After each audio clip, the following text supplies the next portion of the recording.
NCERT निकालो। NCERT में जहां पे मैंने लास्ट क्लास में डिस्कशन को छोड़ा था उससे आगे कंटिन्यू करते हैं।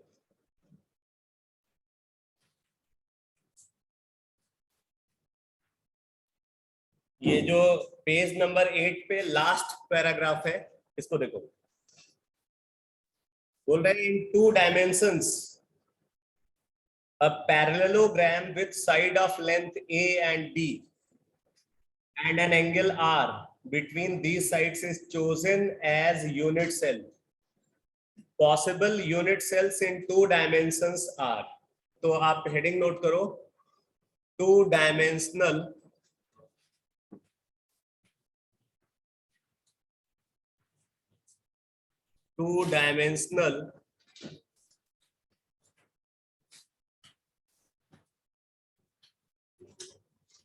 unit cell, 2-dimensional unit cell.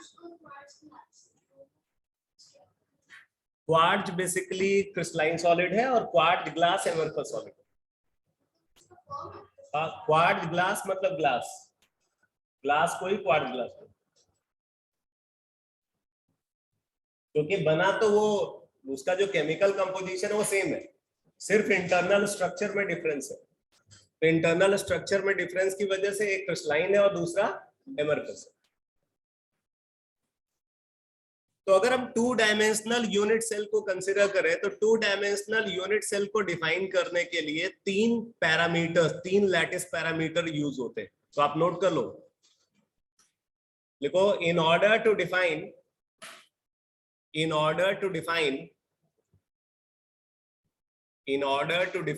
the 2-dimensional unit cell, in order to define the 2-dimensional unit cell, following 3 lattice parameter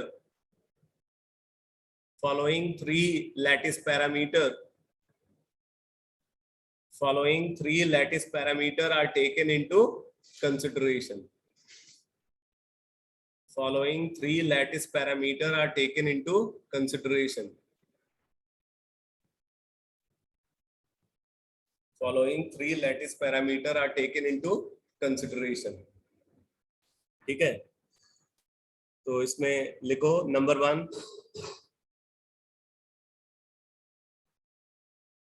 length parameter,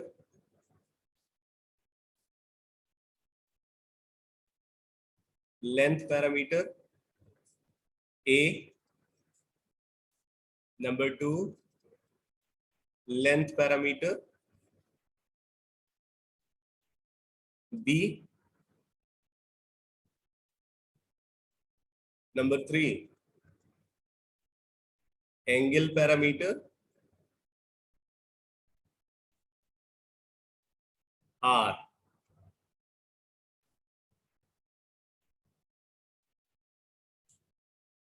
सुनना रहे, तो कुल मिलाकर के कितने लैटिस पैरामीटर रिक्वायर्ड है 2 डायमेंशनल यूनिट सेल को डिफाइन करने के लिए?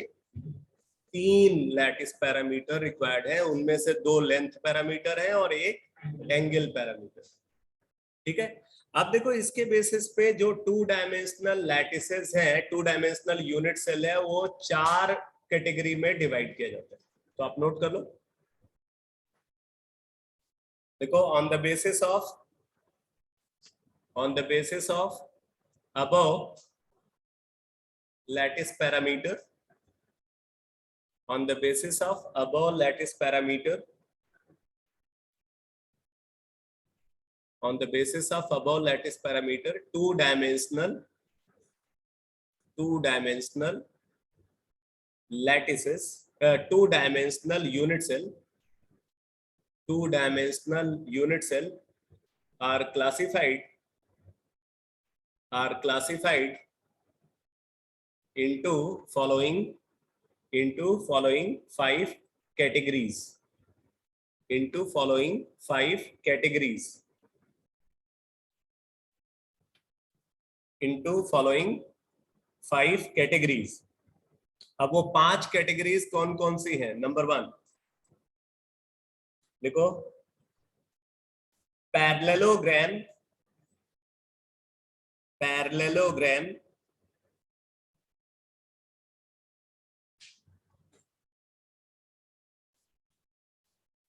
Lattice unit cell, parallelogram lattice unit cell. अब देखो पैरेललोग्राम लैटिस यूनिट सेल में क्या है,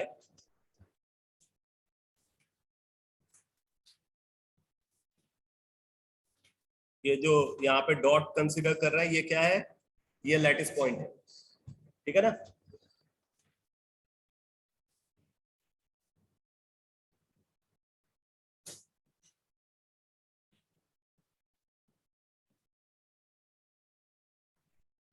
अब यहाँ पे आप देखो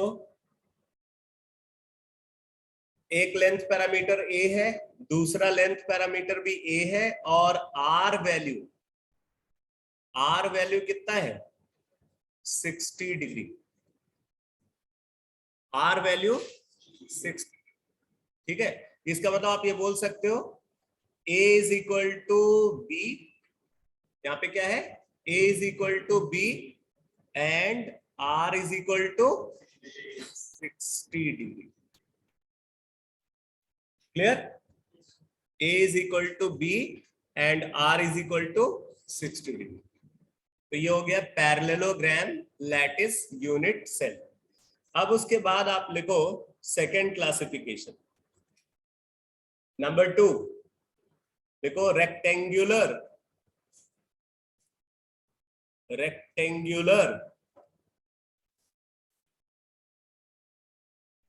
lattice unit cell, rectangular lattice unit cell.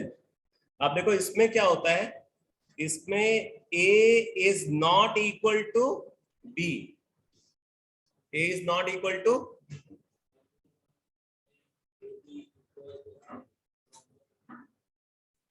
यहाँ पे जो जिस तरीके से डिफाइन कर रहे हैं उसमें a is equal to b वाली कंडीशन है, तो रोम्बस भी तो एक स्पेशल केस हो जाएगा ना उसका। तो a is not equal to b, ठीक है, and r is equal to 90 degree, a is not equal to b and r is equal to 90 degree. मतलब अगर हम इसको ड्रॉ करें,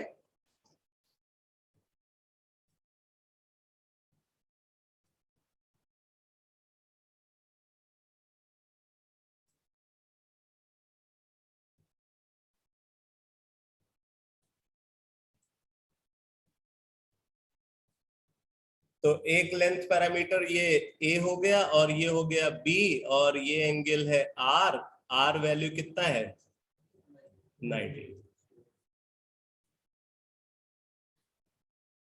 ठीक है। तीसरा क्लासिफिकेशन लिखो number 3,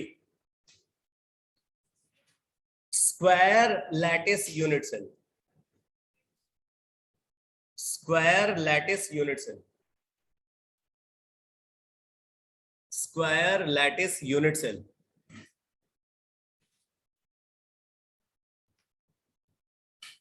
square lattice unit cell,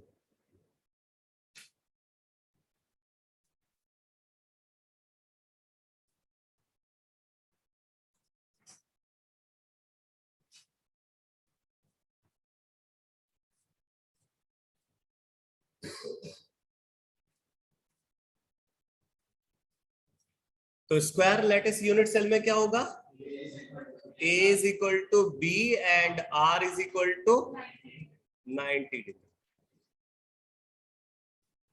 एक स्क्वायर बना लो,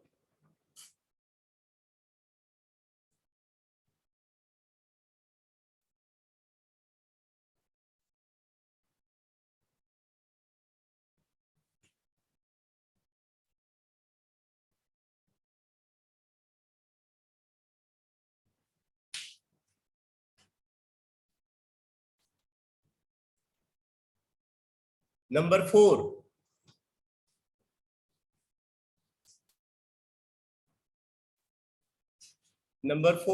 लिखो centered rectangular unit cell, centered rectangular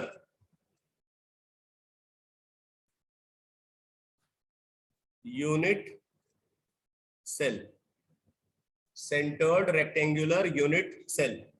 तो इसमें सेंटर्ड रेक्टेंगुलर यूनिट सेल को अगर कंसीडर करें तो क्या है भाई यहाँ पे lattice parameter A is equal to B, ठीक है। हाँ नहीं नहीं, जो लिख रहा हूं वही आपको नोट करना, ठीक है। मैं अपनी तरफ से नहीं लिख रहा हूं, जो स्टैंडर्ड है मैं वही टर्म यूज कर रहा हूँ। Square is special case of rectangle, ठीक है। नहीं, अब अभी बाकी पूरी बात समझ लो। A is equal to be and R को अगर कंसिडर करें, A is equal to B and R is not equal to 90 degree. R is not equal to 90 degree. अब यहां पे जो अरेंजमेंट है, आप उस अरेंजमेंट को देखो, एक चेंज दिखेगा आपको।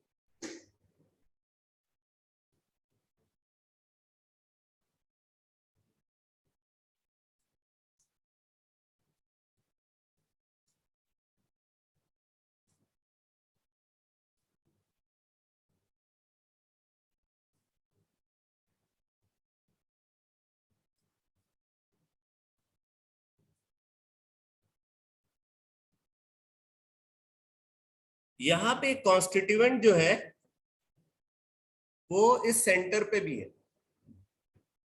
इसीलिए इसको सेंटर्ड रेक्टेंगुलर यूनिट सेल बोला गया। अब वो कुछ भी दिखे, ठीक है।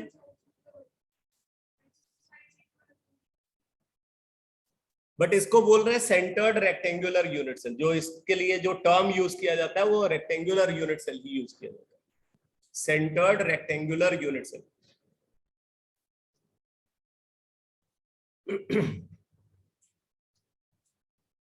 और फिफ्थ क्लासिफिकेशन यहां पे कंसिडर कर रहे हैं। बेसिकली ये वाला जो केस है, इसमें और कंफ्यूजन आपको देखने को मिलेगा फर्स्ट केस में, ठीक है। फर्स्ट केस में और इसमें कंफ्यूजन देखने को मिलेगा। Centred rectangular unit cell,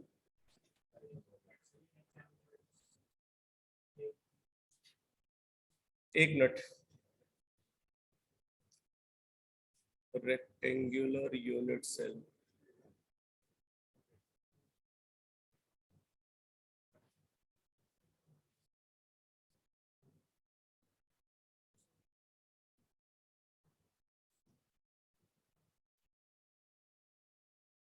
angle के बारे में कुछ नहीं।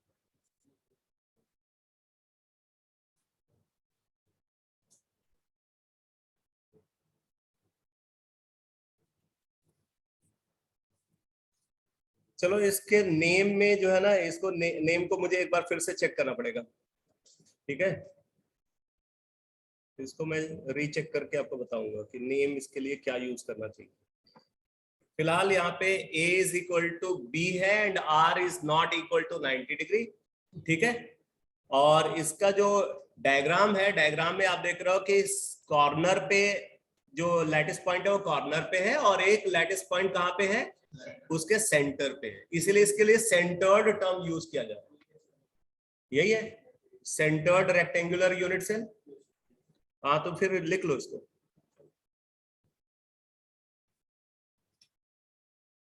डायग्राम के बेसिस पे कंफ्यूजन हो रहा है, बट इसको सेंटर्ड रेक्टेंगुलर यूनिट सेल ही बोलते हैं। फिर उसके बाद फिफ्थ क्लासिफिकेशन नोट करो। फिफ्थ क्लासिफिकेशन,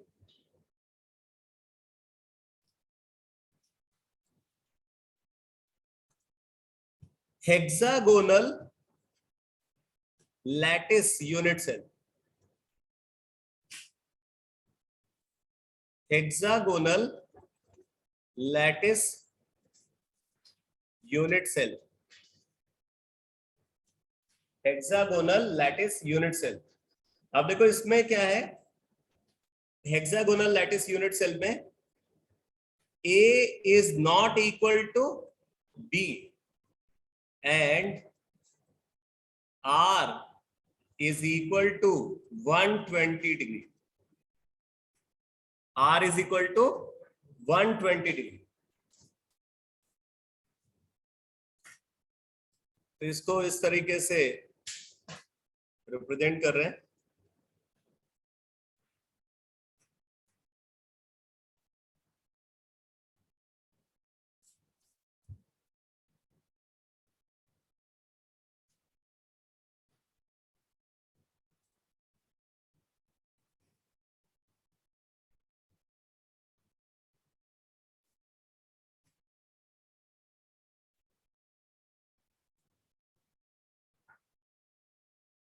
ये एंगल बता रहा है 120 डिग्री। ये लेंथ पैरामीटर ए है और ये लेंथ पैरामीटर बी। उसका एक सेक्शन लिया हुआ, जो हेक्सागन है, हेक्सागन का एक सेक्शन लिया हुआ, पूरा कंप्लीट हेक्सागन नहीं लिया। अभी आगे 3D में भी आप देखोगे हेक्सागोनल यूनिट सेल होगा, उसका एक पार्ट लेते हैं। तो इस तरीके से कुल मिलाकर के कितने 2 डायमेंशनल यूनिट सेल है? 5। ठीक है, 5 2 डायमेंशनल यूनिट सेल है विथ नेम एंड लेंथ। ये लैटिस पैरामीटर के साथ आपको इसको रटना होगा। अब तक जो क्वेश्चन पूछे जा रहे थे वो जो है 3 डायमेंशनल जो लैटिस पैरामीटर है उनको लेकर के क्वेश्चन पूछे जा रहे थे, लेकिन ये चीज अभी 2 साल पहले ऐड की गई है एनसीईआरटी में। तो लेटेस्ट क्वेश्चन जो आपसे पूछे जाएंगे वो यहां से पूछे जा सकते हैं। आई बात समझ में? Yes sir. कौन सा? नहीं, कुछ नहीं कटा है, ऐड हुआ है। जो पुरानी चीज थी वो है अभी भी। अभी आगे देखोगे, आगे ये सारा इंफॉर्मेशन गिवन है 3 डायमेंशनल जो लैटिस का वो एनालिसिस। नेक्स्ट पेज पे देखो, पेज नंबर 10 पे गिवन है डायग्राम के साथ। तो जो पुरानी इंफॉर्मेशन है वो तो है, उसके साथ नई इंफॉर्मेशन और ऐड कर दी गई।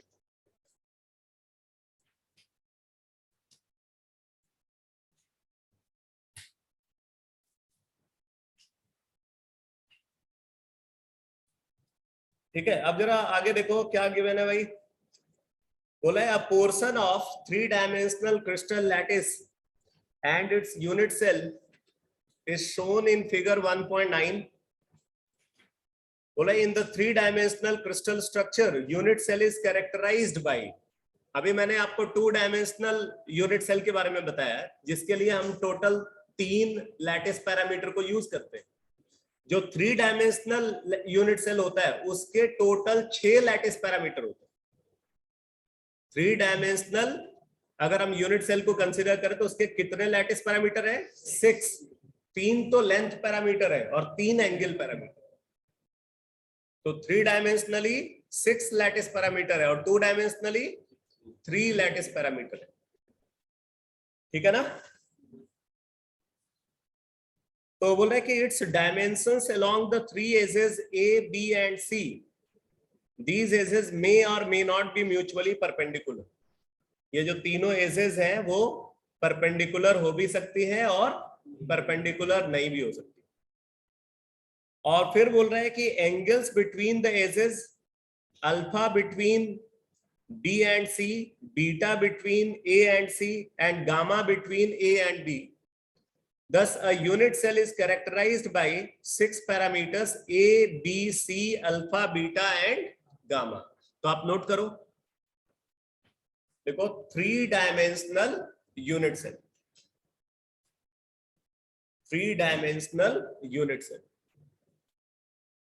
हेडिंग नोट करो, 3 डायमेंशनल यूनिट सेल।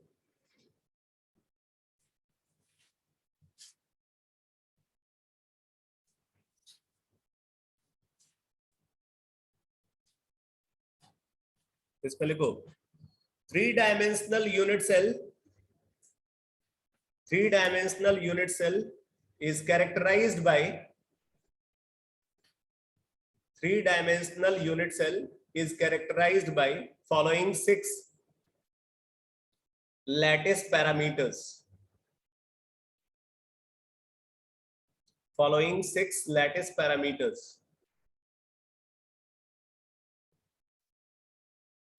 देखो, which are broadly divided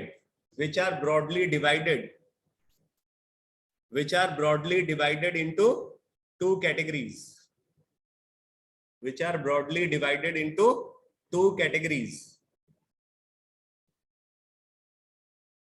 Number 1, length parameter.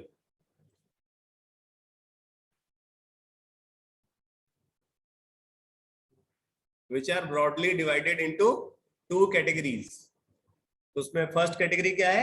Length parameter. कैसे रिप्रेजेंट करते हैं? A, B, C. ठीक है. And number 2, angle parameter, alpha, beta and gamma.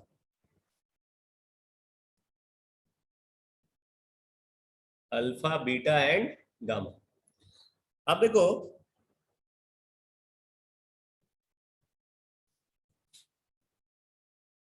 अगर मान लो इस एक्सिस के लॉन्ग हम लेंथ पैरामीटर ए को कंसीडर करें, ठीक, इस एक्सिस के लॉन्ग हम लेंथ पैरामीटर बी को कंसीडर कर रहे हैं, और इस एक्सिस के लॉन्ग हम लेंथ पैरामीटर सी को कंसीडर कर रहे हैं. अब ये कोऑर्डिनेट एक्सिस भी हो सकता है, यानी कि ये एक्सिस म्यूचुअली परपेंडिकुलर भी हो सकते हैं, और ये म्यूचुअली परपेंडिकुलर नहीं भी हो सकते. ठीक है. अब देखो, अगर हमें अल्फा, बीटा और गामा को डिफाइन करना है तो आप इसको इस तरीके से लिखोगे. पहले ए बी सी लिखो, फिर उसके नीचे आप लिखो अल्फा, बीटा एंड गामा. अगर आपको पता करना है कि अल्फा कौन से दो लेंथ पैरामीटर के बीच का एंगल है, तो कैसे आप देखोगे? अल्फा जिस लेंथ पैरामीटर के नीचे लिखा हुआ है उस लेंथ पैरामीटर को छोड़ दो, बाकी जो दो लेंथ पैरामीटर है उनके बीच का एंगल अल्फा है. उसी तरीके से अगर हम बीटा को कंसीडर करें तो बीटा के करस्पॉन्डिंग लेंथ पैरामीटर को छोड़ दो, बाकी जो दो लेंथ पैरामीटर है उनके बीच का एंगल बीटा है. ऐसे ही गामा को अगर आपको पता करना है तो गामा के करस्पॉन्डिंग लेंथ पैरामीटर को छोड़ो, बाकी जो दो लेंथ पैरामीटर है उनके बीच का एंगल गामा. समझ में आया? तो alpha is the angle between B and C, तो दिस एंगल इज अल्फा. ठीक. Beta is the angle between A and C, तो ये एंगल क्या हो जाएगा? Beta. And gamma is the angle between A and B, तो ये angle हो जाएगा gamma.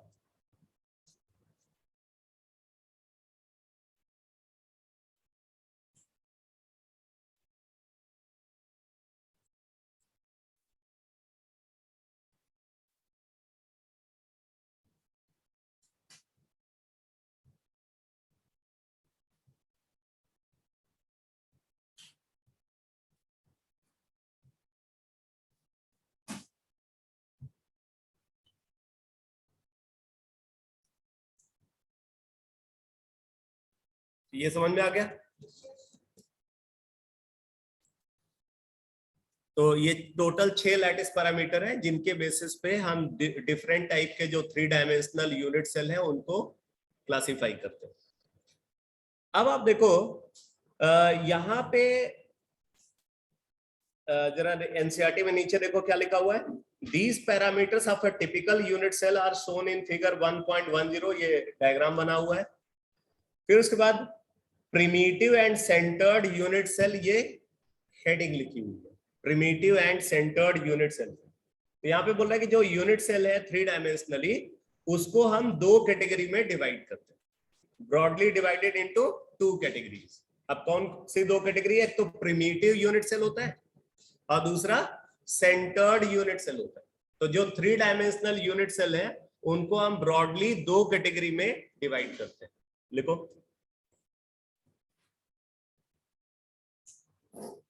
on the basis of above lattice parameter,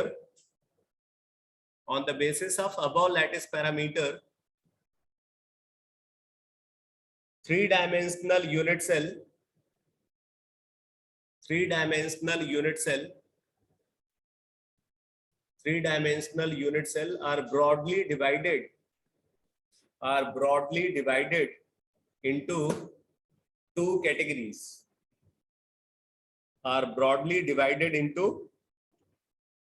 categories. Number one, primitive or simple unit cell.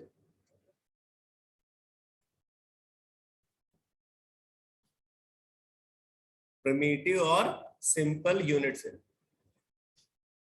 अब देखो प्रिमिटिव यूनिट सेल में क्या होता है, बोलते हैं प्रिमिटिव यूनिट सेल में जो कॉन्स्टिट्यूएंट्स है, यानी कि बेसिस जिनको आप बोल रहे हो, बेसिस कहां पे प्रेजेंट होगा?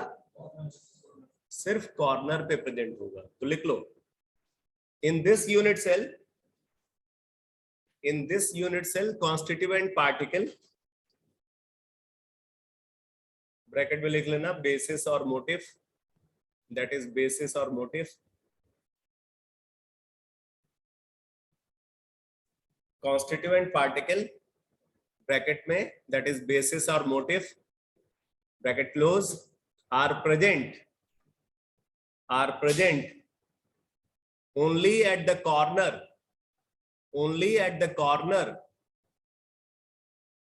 of the unit cell,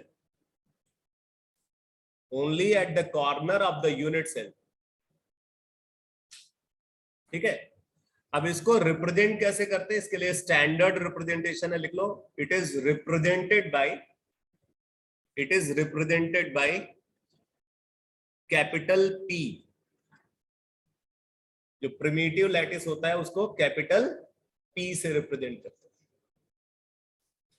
अच्छा, प्रिमिटिव लैटिस की स्पेशलिटी है कि जितने भी क्रिस्टल सिस्टम नेचर में ऑब्जर्व होते हैं, सारे क्रिस्टल सिस्टम में ये लैटिस जरूर प्रेजेंट, ये यूनिट सेल जरूर प्रेजेंट होता है। तो आप इस बात को नोट कर लो, primitive unit cell is observed, primitive unit cell is observed in all three-dimensional crystal system, observed in nature,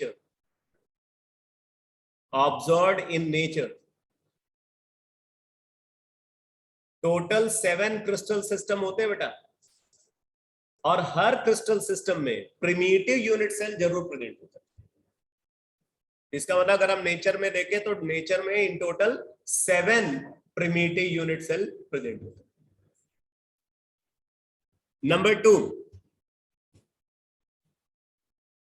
number two लिखो, centred unit cell.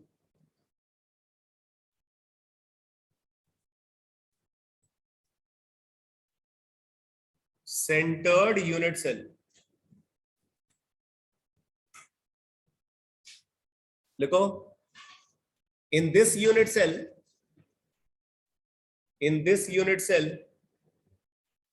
constituent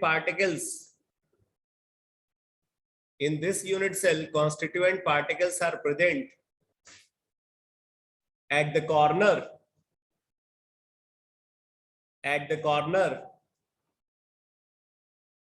as well as either at the face center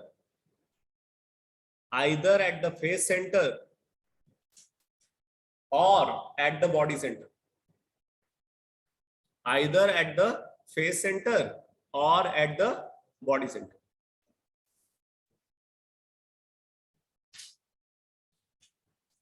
मैं एक बार फिर से repeat कर रहा हूं, in this unit cell constituent particles are present at the corner as well as either at the face center or at the body center। FAC face नहीं है, PHASE नहीं है। अब देखो जो सेंटर्ड यूनिट सेल है, सेंटर्ड यूनिट सेल को further 3 category में डिवाइड किया जाता है।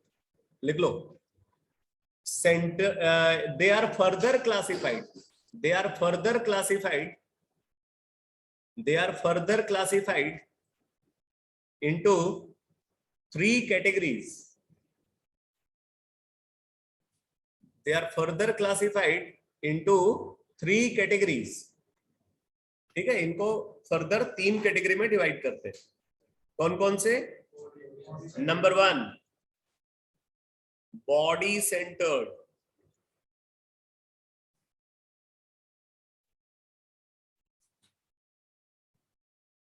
Unit cell. Body centred unit cell को कैपिटल आई से रिप्रेजेंट करते हैं। ठीक है, इसके लिए क्या यूज किया जाता है? Capital I. लिख लो, इन दिस यूनिट सेल, इसका डिटेल लिखो, in this unit cell, in this unit cell constituent particle are present, in this unit cell constituent particle are present at the corner, in this unit cell constituent particle are present at the corner as well as at the body center. Constituent particle are present at the corner as well as at the body center. ठीक है, तो ये हो गया body centred unit cell. फिर दूसरा case जो हम यहाँ पे कंसिडर करते हुए face centred unit cell. Face centred unit cell, इसको कैपिटल एफ से रिप्रेजेंट करते हैं, कैपिटल एफ से रिप्रेजेंट करते हैं इसको।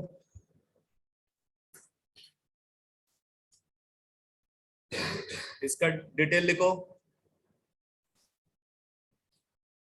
इन this unit cell, in this unit cell constituent particle are present,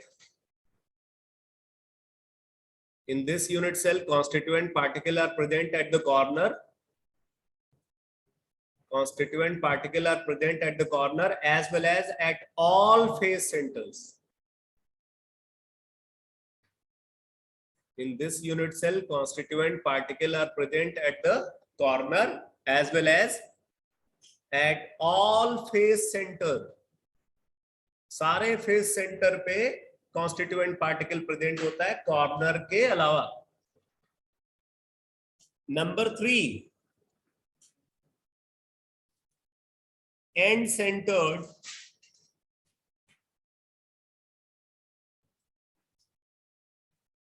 unit cell, इसको कैपिटल सी से रिप्रेजेंट करते हैं। एंड सेंटर्ड यूनिट सेल को कैपिटल सी से रिप्रेजेंट करते हैं। इसका डिटेल लिखो, in this unit cell, in this unit cell constituent particle are present, in this unit cell constituent particle are present, in this unit cell constituent particle are present at the corner, constituent particle are present at the corner as well as at alternate face center, alternate face center, alternate face centre. अब जरा alternate face centre का क्या मतलब है इसको समझो। ठीक है, जैसे अगर आप इस रूम को देखो, मान लेते हैं कि ये एक यूनिट सेल है, तो इस यूनिट सेल में अगर टॉप फ्लोर को हम कंसीडर करें और ये राइट साइड वाली वॉल को कंसीडर करें, तो ये एडजेसेंट फेसेस है। क्या है?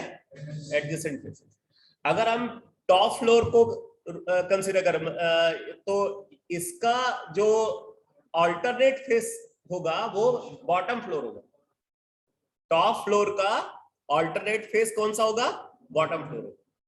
क्योंकि चाहे आप राइट साइड वाली वॉल को देखो या अपने पीछे वाली वॉल को देखो या सामने वाली वॉल को देखो या लेफ्ट साइड वाली वॉल को देखो, ये सब एडजेसेंट फेसेस है। इसका मतलब अगर हम ऑल्टरनेट फेस सेंटर की बात करें तो ऑल्टरनेट फेस सेंटर एक यूनिट सेल में 2 ही होंगे। अगर आप बैक फेस को कंसीडर कर रहे हो, यहां पे एक कॉन्स्टिट्यूएंट प्रेजेंट है, तो फिर नेक्स्ट कॉन्स्टिट्यूएंट कहां होगा? फ्रंट फेस के सेंटर पे। एक तरीके से आप बोल सकते हो एक एक्सिस के अलॉन्ग 2 फेसेस आते हैं, उन्हीं 2 फेसेस पे कॉन्स्टिट्यूएंट पार्टिकल, फेस सेंटर पे कॉन्स्टिट्यूएंट पार्टिकल प्रेजेंट। समझ में आ गया? Yes, sir. फेस सेंटर्ड में क्या है? फेस सेंटर्ड में कॉन्स्टिट्यूएंट पार्टिकल सारे फेस सेंटर पे प्रेजेंट। यहाँ पे इसके अंदर कितने फेसेस है? 6 फेसेस है, तो हर फेस सेंटर पे स्फीयर प्रेजेंट है। लेकिन एंड सेंटर्ड में सिर्फ 2 फेस सेंटर पे स्फीयर प्रेजेंट होता है। ये विजुअलाइज हो गया सबको? तो कुल मिलाकर के कितने यूनिट सेल 3 डायमेंशनली ऑब्जर्व होते हैं? 4। टोटल कितने ऑब्जर्व होते हैं? 4। 3 तो सेंटर्ड वाले हो गए और एक प्रिमिटिव। क्लियर? अब अगर हम लिखो next heading, analysis of crystal system. Analysis of crystal system.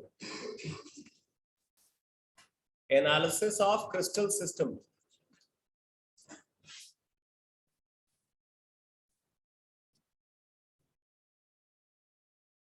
Analysis of crystal system. तो क्रिस्टल सिस्टम की एनालिसिस से पहले मैं कुछ टर्म्स को आपको बताने जा रहा हूं जो क्रिस्टलाइन सॉलिड के एनालिसिस में इन्वॉल्व होते हैं। तो आप नोट कर लो, लिखो, during analysis of crystal system, during analysis of crystal system of crystalline solid, during analysis of crystal system of crystalline solid, during analysis of crystal system of a crystalline solid, following terms are observed. Following terms are observed. Following terms are observed. Number 1, first term लिखो crystal.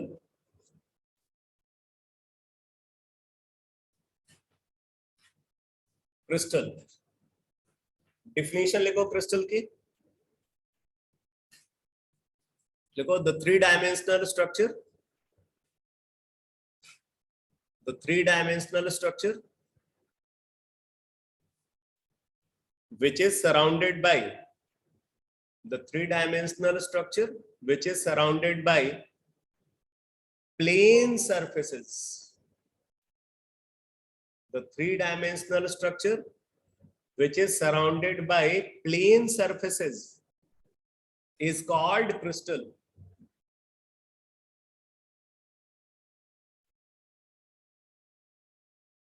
आगे लिखो, it can be seen by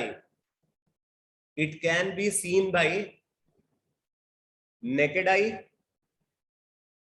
It can be seen by naked eye or with ordinary lens.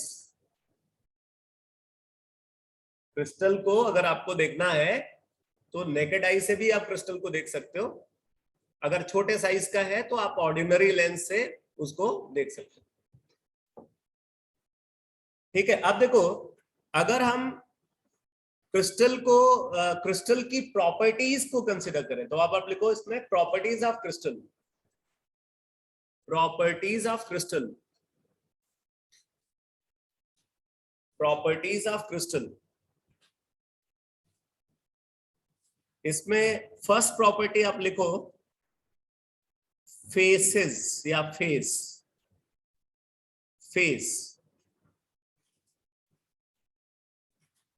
Face definition लिखो, the plane surface of the crystal, the plane surface of the crystal,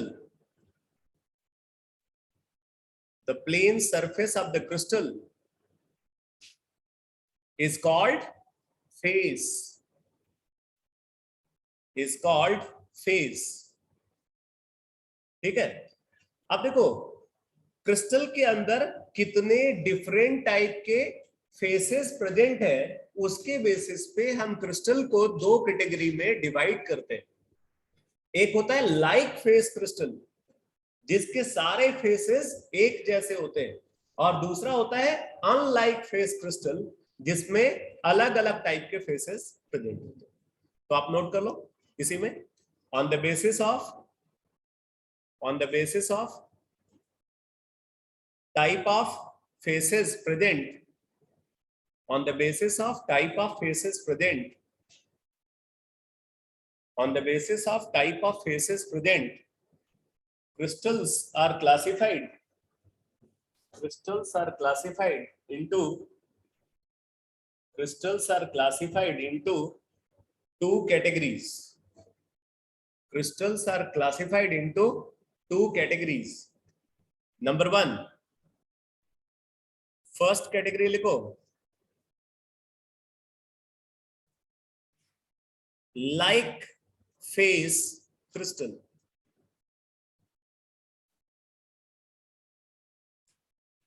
अब इसका example क्या है? Cubic crystal. अभी हम 3 dimensionally बात कर रहे हैं. तो लाइक फेस क्रिस्टल का एग्जाम्पल क्या है? Cubic crystal. अगर हम क्यूबिक क्रिस्टल को देखें तो उसके सारे फेसेस क्या होंगे? स्क्वायर. समझ है? Number 2, unlike face crystal.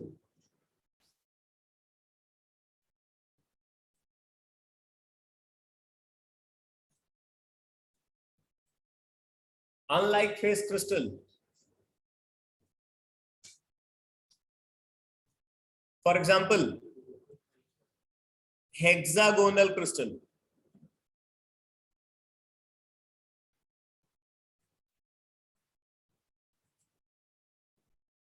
अब हेक्सागोनल क्रिस्टल को अगर हम यहां पे ड्रॉ करें,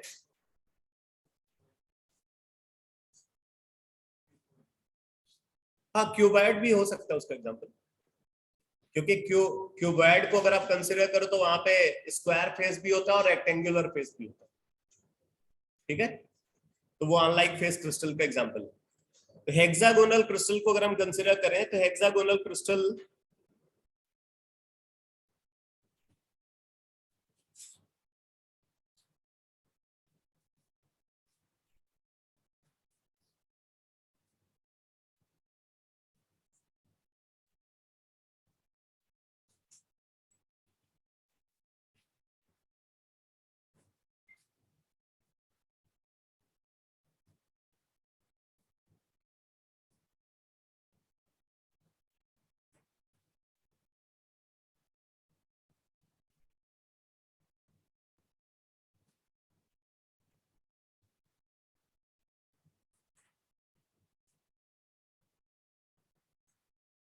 अब आप देख रहे हो यहाँ पे 2 टाइप के फेसेस दिख रहे हैं. एक तो हेक्सागोनल फेस है ऊपर और नीचे वाला, और बाकी रेक्टेंगुलर फेसेस है.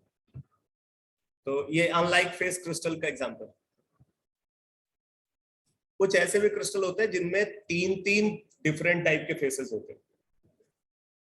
जैसे एक गैलेना का क्रिस्टल होता है. गैलेना बोलते हैं लेड सल्फाइड को, PbS.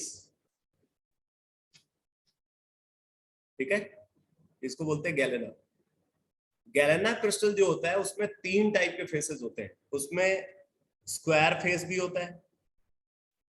अब डायग्राम यहाँ पे बनाया नहीं जा सकता. उसमें ट्रायंगुलर फेस होता है, और उसमें रोम्बस लाइक फेस भी होता है.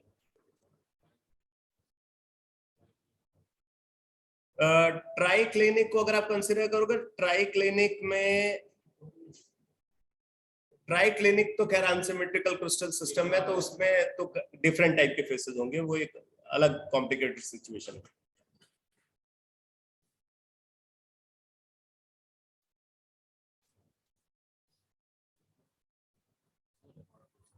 बोलो.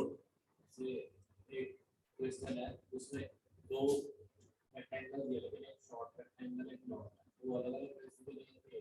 हाँ, अलग अलग फेसेस। तो जो गैलेना क्रिस्टल होता है, गैलेना क्रिस्टल में 3 टाइप के फेसेस होते हैं। कौन कौन से? स्क्वायर फेस होता है, ट्रायंगुलर फेस होता है और रोम्बस लाइक फेस होता है। तो ये अनलाइक फेस क्रिस्टल के एग्जांपल है। तो सिर्फ अगर हम लाइक फेस क्रिस्टल की बात करें तो उसमें सिर्फ क्यूबिक क्रिस्टल को ही कंसिडर करते हैं, बाकी सब जो है रोम्बोहेड्रल में अगर आप, हाँ रोम्बोहेड्रल को भी आप कंसिडर कर सकते हो, क्योंकि उसमें तीनों लेंथ पैरामीटर बराबर होते हैं, तीनों एंगल पैरामीटर भी बराबर होते हैं, बट कोई भी एंगल 90 डिग्री का नहीं होता। हाँ, रोम्बोहेड्रल भी कंसिडर कर सकते हैं। अभी इसकी एनालिसिस करेंगे। 7 टाइप के क्रिस्टल सिस्टम है, उसमें एक रोम्बोहेड्रल क्रिस्टल सिस्टम भी होता है। तो अगर फेस को कंसीडर करें तो फेस के बेसिस पे क्रिस्टल को 2 कैटेगरी में डिवाइड किया जाता है, like face crystal and unlike face crystal. अब आप नोट करो next property, edge. As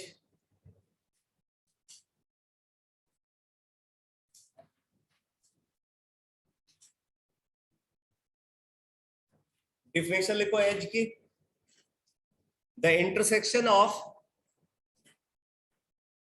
the intersection of the intersection of two faces, the intersection of two faces gives rise to the formation of, the intersection of two faces gives rise to the formation of edge of the crystal, edge of the crystal। ठीक है, 2 faces के intersection से, जैसे देखो एक face मान लो ये और एक फेस ये दोनों फेसेस जहां पे इंटरसेक्ट कर रहे हैं वहां पे एक लाइन बनती है, उसी लाइन को हम क्या बोलेंगे? एज बोलेंगे। ठीक है, 2 फेसेस जहां पे इंटरसेक्ट करते हैं वहां पे जो लाइन फॉर्म होती है उस लाइन को एज बोला जाता है। तो intersection of 2 faces gives rise to the formation of edge of the crystal. ठीक है, तो अब डायग्राम में अगर आप देखो तो इसको आप एज बोल सकते हो। ये जो है ये क्या है? एज। ये एज कैसे फॉर्म हुई? हेक्सागोनल फेस और रेक्टेंगुलर फेस के इंटरसेक्शन से। उसी तरीके से आप देखो एक एज ये भी फॉर्म हो रही है। ये एज कैसे फॉर्म हुई? 2 रेक्टेंगुलर फेसेस के इंटरसेक्शन से। तो जहां भी 2 फेसेस इंटरसेक्ट करेंगे वहां पे एज बनेगी।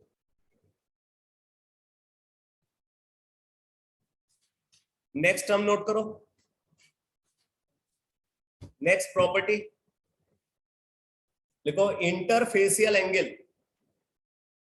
Interfacial angle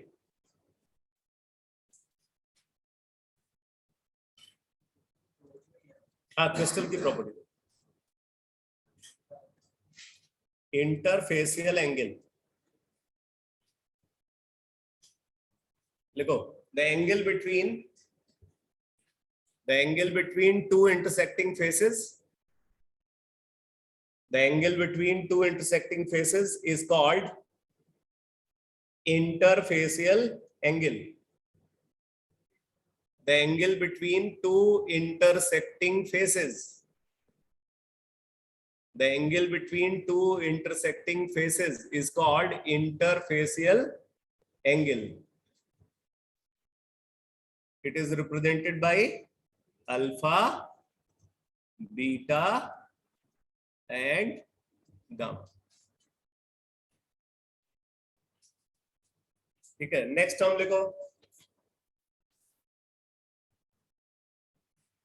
unit cell.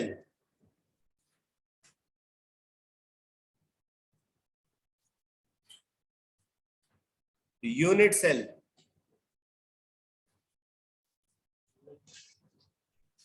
हाँ, 3 डायमेंशन। यूनिट सेल की डेफिनेशन लिखो, the smallest repeating unit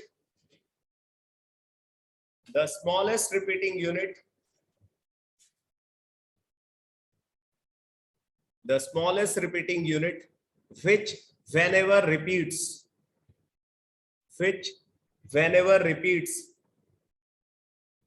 over and over again,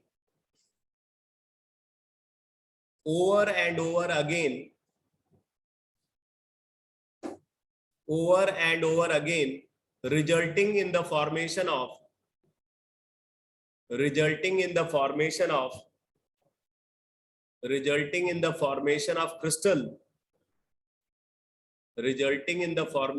crystal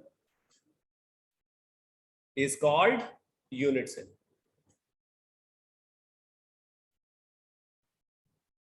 बाकी यूनिट सेल के क्या क्या कैरेक्टरिस्टिक कल के क्लास में आपने देखा था. नॉर्मली इनके जो साइड्स हैं वो परपेंडिकुलर होते हैं नॉर्मली, और वो शॉर्टेस्ट लेंथ के होते हैं, और इनके ट्रांसलेशनल डिस्प्लेसमेंट से क्रिस्टल का फॉर्मेशन होना चाहिए, और पूरे क्रिस्टल का जो वॉल्यूम है वो उसके अंदर प्रेजेंट सारे यूनिट सेल के वॉल्यूम के सम के बराबर होना चाहिए. ये सब कैरेक्टरिस्टिक है. तो आप इसको यहाँ पे फिर से लिख लो कैरेक्टरिस्टिक ऑफ यूनिट सेल. एक क्रिस्टल के अंदर एक ही टाइप का यूनिट सेल. हाँ, प्रिमिटिव सब में होगा, क्योंकि प्रिमिटिव का मतलब क्या है कि उनके जो ये लैटिस पैरामीटर्स हैं वो चेंज होंगे, लेकिन उस लैटिस पैरामीटर के करस्पॉन्डिंग जो यूनिट सेल बनेगा, हर यूनिट सेल के कॉर्नर पे सिर्फ कॉन्स्टिट्यूएंट स्फीयर होगा. समझ आया कि नहीं? यूनिट सेल की वहां पे ज्योमेट्री बदलेगी, सबके यूनिट सेल की ज्योमेट्री एक जैसी नहीं होगी. तो आप नोट कर लो प्रॉपर्टीज ऑफ या कैरेक्टरिस्टिक ऑफ यूनिट सेल. नहीं, यूनिट सेल की ज्योमेट्री अलग अलग होती है. नोट करो characteristic of unit cell. First point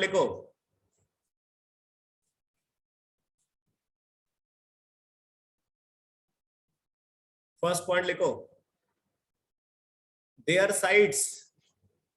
इसको ऐसे लिखो, नॉर्मली देयर साइड्स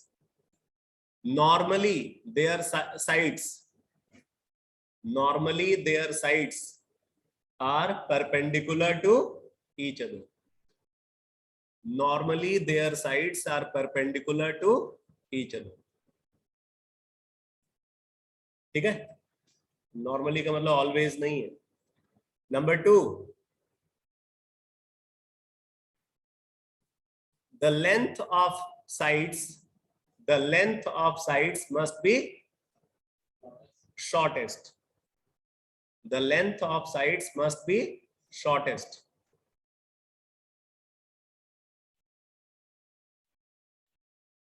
Number 3, देखो translational displacement of unit cell. Translational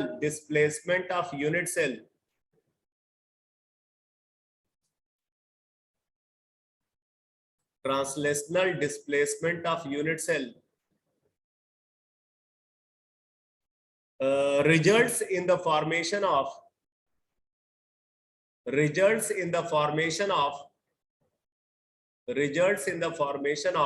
crystal. Translational displacement of unit cell results in the formation of crystal. ठीक है? तीसरा पॉइंट लिखो. तीसरा या चौथा? फोर्थ पॉइंट लिखो, total volume of crystal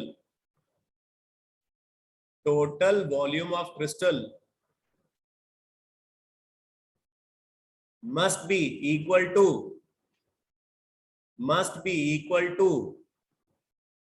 the total sum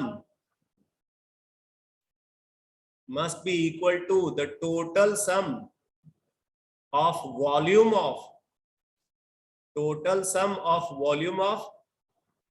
unit cell present inside it.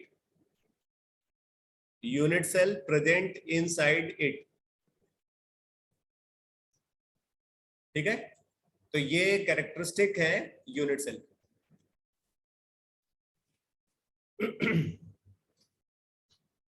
तो अब देखो, अगर हम क्रिस्टल सिस्टम को कंसीडर करें तो नेचर में 7 अलग अलग टाइप के क्रिस्टल सिस्टम ऑब्जर्व होते हैं, और ये जो 7 अलग अलग टाइप के क्रिस्टल सिस्टम है उनमें कुल मिलाकर के 14 डिफरेंट टाइप के यूनिट सेल्स प्रेजेंट होते हैं। कितने यूनिट सेल्स प्रेजेंट होते हैं? 14 डिफरेंट टाइप के यूनिट सेल्स प्रेजेंट होते हैं। इन यूनिट सेल्स को ब्रेवाइस लैटिसेस बोला जाता है। क्या बोला जाता है? Bravais lattices. तो अब आप नोट करो, क्रिस्टल सिस्टम, हेडिंग नोट करो, crystal system and Bravais lattices.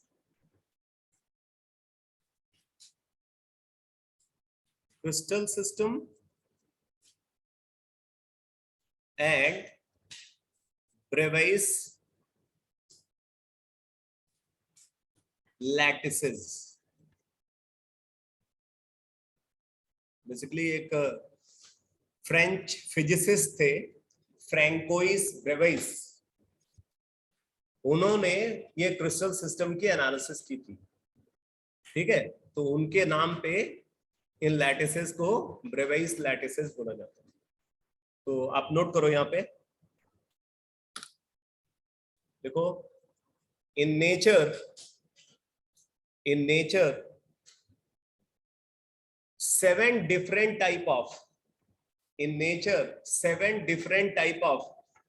crystal systems are observed. In nature 7 different type of crystal systems are observed.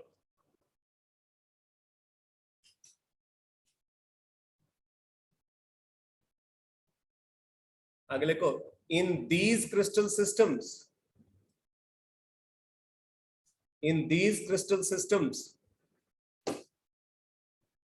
14 different type of unit cells are present. In these crystal systems 14 different type of unit cells are present. In these crystal systems 14 different type of unit cells are present. These unit cells are called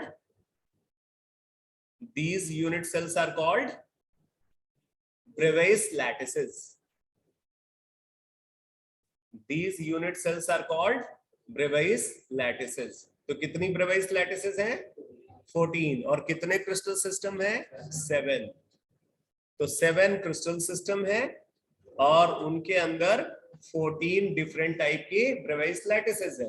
अभी मैंने आपको बताया था कि हर crystal system में एक primitive lattice जरूर होता है, यानी कि जो 14 Bravais lattices है उनमें से 7 तो प्रिमिटिव है, सब में एक एक है ना, तो 14 में से 7 तो प्रिमिटिव हो गया, 50% प्रिमिटिव लैटिस है। बाकी किसी में बॉडी सेंटर्ड है, किसी में एंड सेंटर्ड है, किसी में फेस सेंटर्ड है। एक ऐसा क्रिस्टल सिस्टम है जिसमें चारों मिलती है, चारों Bravais लैटिसेस प्रेजेंट होती है। अकेला एक क्रिस्टल सिस्टम है जिसमें चारों लैटिसेस प्रेजेंट होती है, और वो है ऑर्थोरोम्बिक क्रिस्टल सिस्टम। समझ में आया? ऑर्थोरोम्बिक क्रिस्टल सिस्टम में चारों लैटिसेस ऑब्जर्व होती है। प्रिमिटिव भी होता है वहां पे, बॉडी सेंटर्ड भी होता है, फेस सेंटर्ड भी होता है और एंड सेंटर्ड भी होता है। और एक क्यूबिक क्रिस्टल सिस्टम है, उसमें 3 लैटिसेस प्रेजेंट होती है। कौन कौन सी? प्रिमिटिव होता है, बॉडी सेंटर्ड होता है और फेस सेंटर्ड होता है। तो मतलब 14 में से 7 तो सिर्फ 2 के अंदर है, बच गए 5। सब में प्रिमिटिव जरूर है, तो 7 5 12, 2 और बच गया, 2 बच गया। तो उसमें से एक में सेंटर्ड आता है, एंड सेंटर्ड, और एक में बॉडी सेंटर्ड। ठीक है, तो अब एक एक करके इसका पूरा डिटेल लिखते हैं। आप फिर से एक टेबल बनानी है आपको, एक टेबल बनाओ।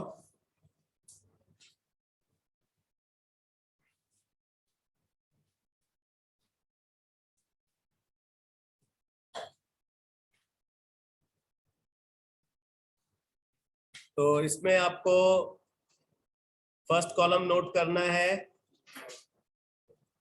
Type of crystal system, type of crystal system. Second column length parameter,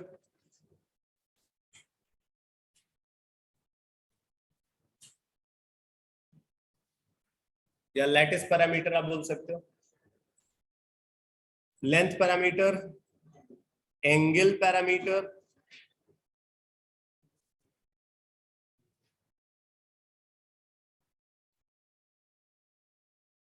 type of Bravais lattices present,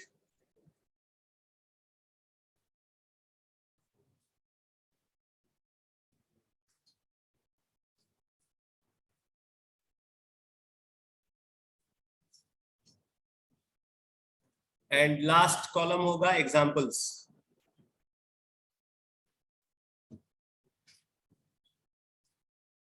examples. तो कुल मिला के ये 5 कॉलम टेबल बनानी। Type of crystal system, length parameter, angle parameter, type of Bravais lattices present and example. Last वाले जो 2 column है उनको थोड़ा बड़ा बना लो, लास्ट के 2।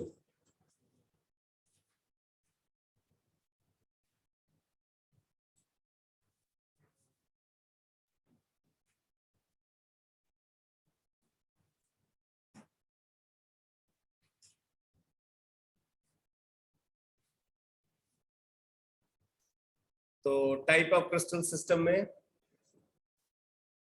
Number 1 cubic,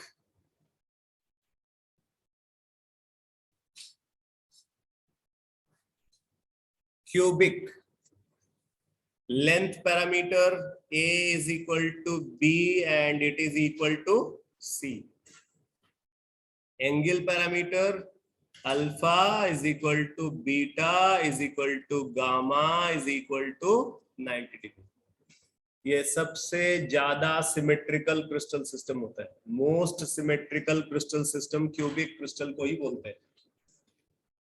type of Bravais lattices present, तो यहाँ पे प्रेजेंट होता है P, I और F। P, I and F, यानी कि प्रिमिटिव है, बॉडी सेंटर्ड है और फेस सेंटर्ड। ठीक है। अब इसके examples,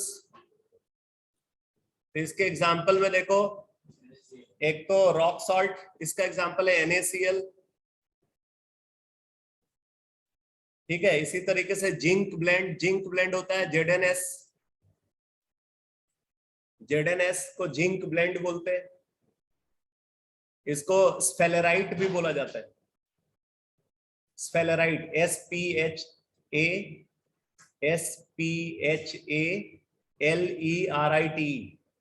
स्फेलेराइट, SPHALERITE,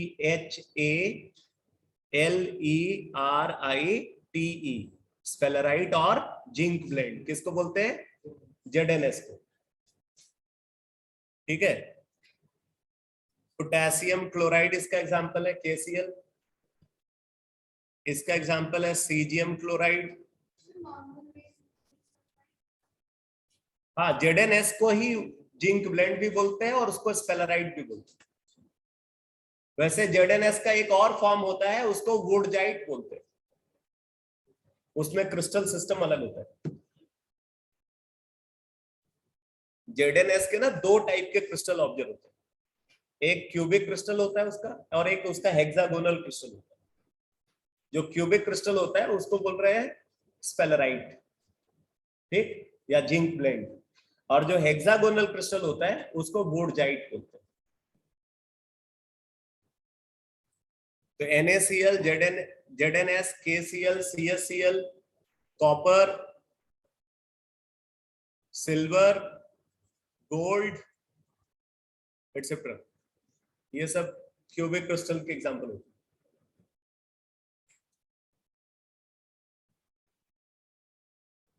number two tetragonal crystal system.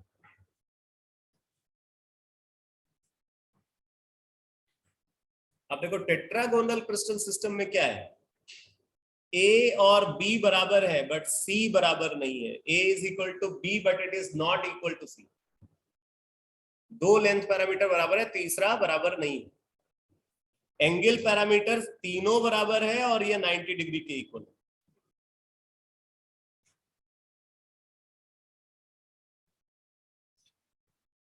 तीनों एंगल पैरामीटर बराबर है और वो 90 डिग्री के इक्वल है। अगर यहां पे देखें तो यहाँ पे दो लैटिसेस ऑब्जर्व होते हैं, प्रिमिटिव सब में होगा तो यहां भी होगा, बॉडी सेंटर्ड इसके अलावा ऑब्जर्व होता है, P and I, primitive and body centre. अब इसके एग्जांपल में आप देखो, एक तो व्हाइट टिन इसका एग्जांपल है, टिन का एलोट्रॉप है व्हाइट टिन।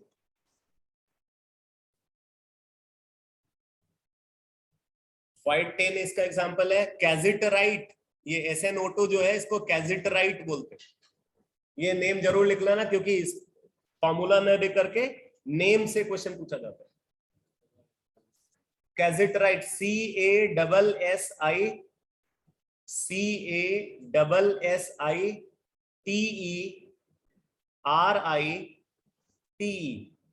कैजिटराइट।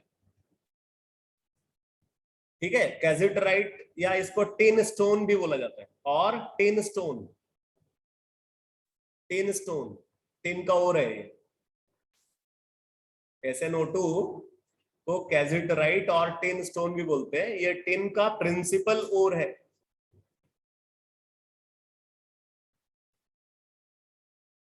इसी तरीके से अगला एग्जांपल दे रहा है TiO2 को रियूटाइल बोलते हैं। रियूटाइल, RUTILE,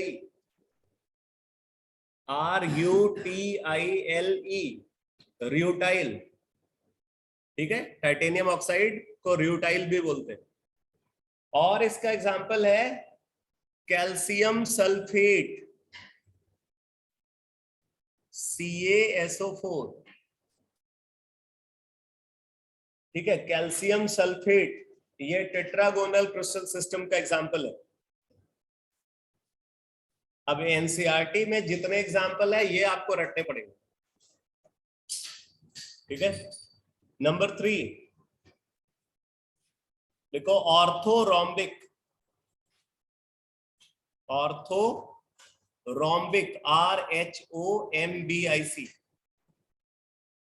ऑर्थोरोम्बिक।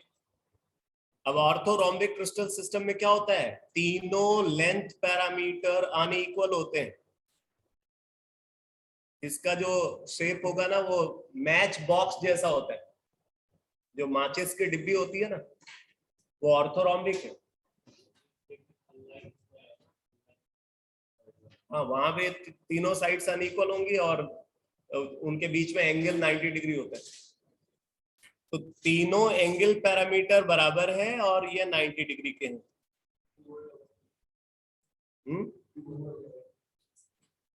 क्यूबॉइड कैसे हो जाएगा?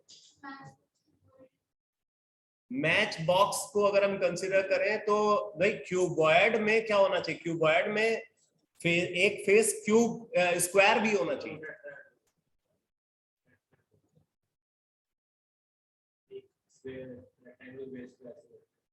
टेट्राहेड्रल अगर आप कंसीडर करो, टेट्राहेड्रल में कहां से हो जाएगा?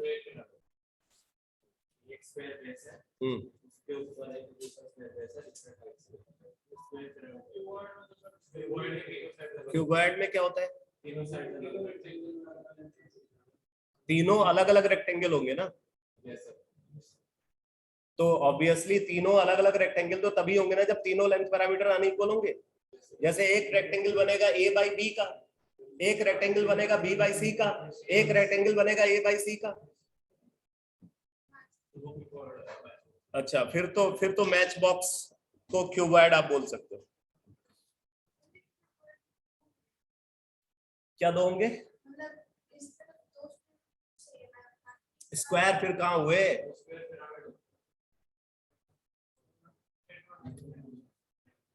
अगर जैसे मैं जो बोल रहा हूं कि अगर मान लो एक फेस, आमने सामने वाले फेसेस स्क्वायर हो गए और बाकी चारों फेसेस जो है वो रेक्टेंगुलर है, तो उसको क्या बोलेंगे? उसको क्यूबॉइड बोलेंगे। फिर तुम ही लोग जो है खिचड़ी पका रहे हो। क्यूबॉइड जो मेरे हिसाब से क्यूबॉइड उसी को होना चाहिए जिसमें आमने सामने वाले फेसेस स्क्वायर हो और बाकी जो चार फेसेस हैं वो रेक्टेंगुलर हो, वो क्यूबॉइड है। बाकी ये जो तीसरी कैटेगरी जो मैच बॉक्स है ये ऑर्थोरोम्बिक है। ऑर्थोरोम्बिक में क्या है, तीन अलग अलग टाइप के रेक्टेंगल होंगे, ए बाई बी लेंथ का, बी बाई सी लेंथ का और ए बाई सी लेंथ का।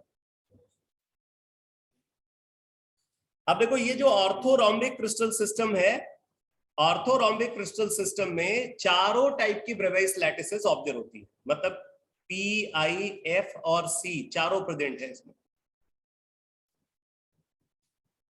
ये अकेला ऐसा क्रिस्टल सिस्टम है जिसमें सारी ब्रेवाइस लैटिसेस प्रेजेंट होती है। ठीक है, अब देखो इसके नेम में रोम्बिक टर्म आ रहा है, रोम्बिक, और सल्फर का एक एलोट्रॉप होता है रोम्बिक सल्फर। तो जो रोम्बिक सल्फर है उसका क्रिस्टल जो है वो ऑर्थोरोम्बिक होने की वजह से उसको रोम्बिक सल्फर बोला जाता है। समझ में आया? तो एक एग्जांपल लिख लो इसका, रोम्बिक सल्फर, रोम्बिक सल्फर। इसके अलावा पोटेशियम नाइट्रेट इसका एग्जांपल है, KNO3, potassium nitrate.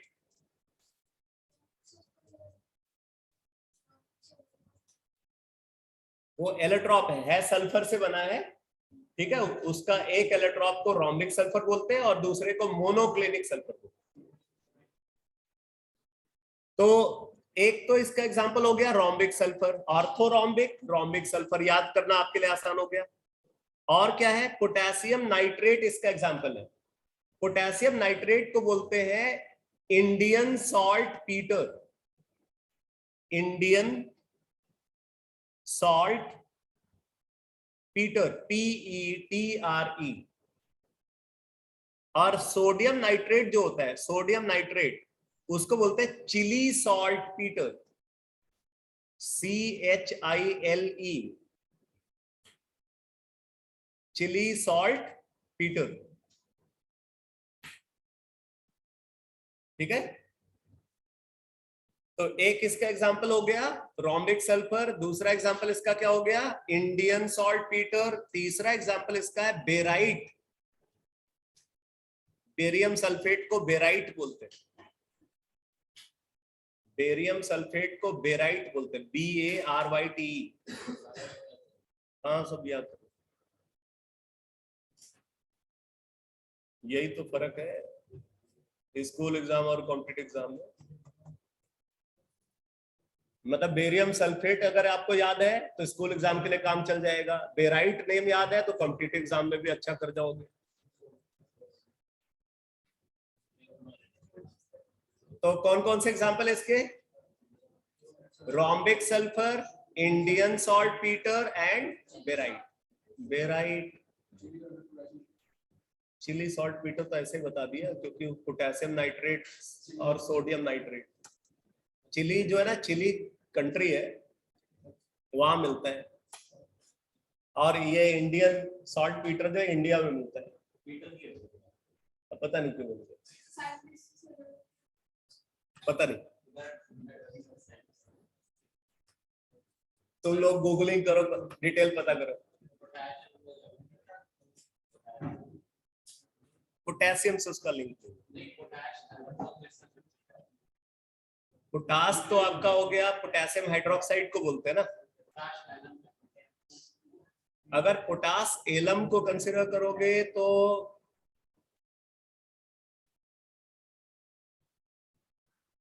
Crystal structure potash alum का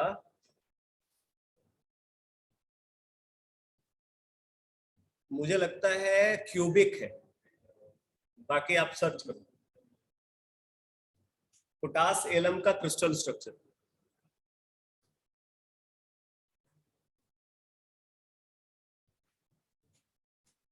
अब वैसे तो करोड़ों कंपाउंड है, सबका क्रिस्टल स्ट्रक्चर याद करके बैठोगे क्या? अच्छा, प्रैक्टिकल एग्जाम में पूछा था उन्होंने कि इसका क्रिस्टल स्ट्रक्चर कैसा होता है, उन्हीं से पूछ लेना था। ऑक्टाहेड्रल है। ऑक्टाहेड्रल तो कोई क्रिस्टल स्ट्रक्चर ही नहीं होता है। क्यूबिक, ऑक्टाहेड्रल ज्योमेट्री हो गई, उसके अंदर जो वायर्ड प्रेजेंट होता है उस वायर्ड को ऑक्टाहेड्रल वायर्ड बोलते हैं। क्रिस्टल जो है क्यूबिक।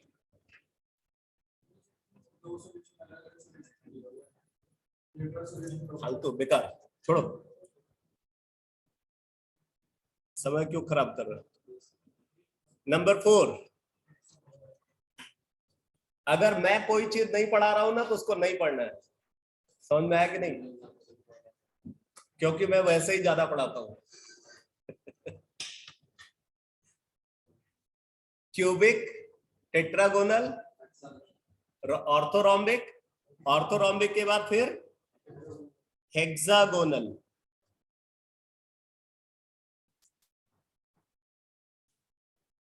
हेक्सागोनल क्रिस्टल सिस्टम में क्या है भाई? A is equal to B and it is not equal to C। अभी एक बार सब नोट कर लो, फिर बताता हूं इस पे क्वेश्चन कैसे पूछे जाते हैं। A is equal to B but it is not equal to C, और बहुत क्वेश्चन पूछे गए इस टेबल पे। ठीक है, A is equal to B but it is not equal to C।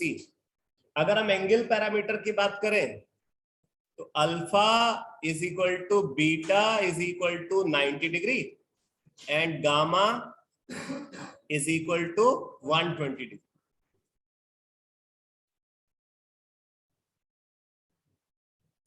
Alpha और बीटा 90 डिग्री के हैं और gamma 120 degree. Type of Bravais lattices present, सिर्फ प्रिमिटिव होता है इसमें। Only primitive lattices present in hexagonal crystal system. ठीक है, इसका एग्जाम्पल है ग्रेफाइट, जिंक ब्लेंड, वोडजाइट। तो पहले लिखो ग्रेफाइट फर्स्ट एग्जाम्पल। दूसरा एग्जाम्पल लिखो जिंकाइट, ZnO। ZnO को जिंकाइट बोलते हैं, ZINCIT, जिंकाइट, ZINCIT। और नेक्स्ट एग्जांपल है कैडमियम सल्फाइड, CDS। और फिर अभी जो एग्जांपल बताया था वोडजाइट, WURZITE,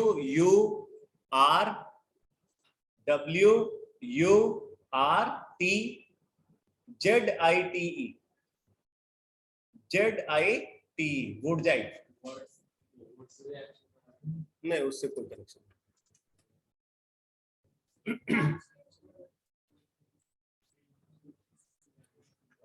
नंबर 5,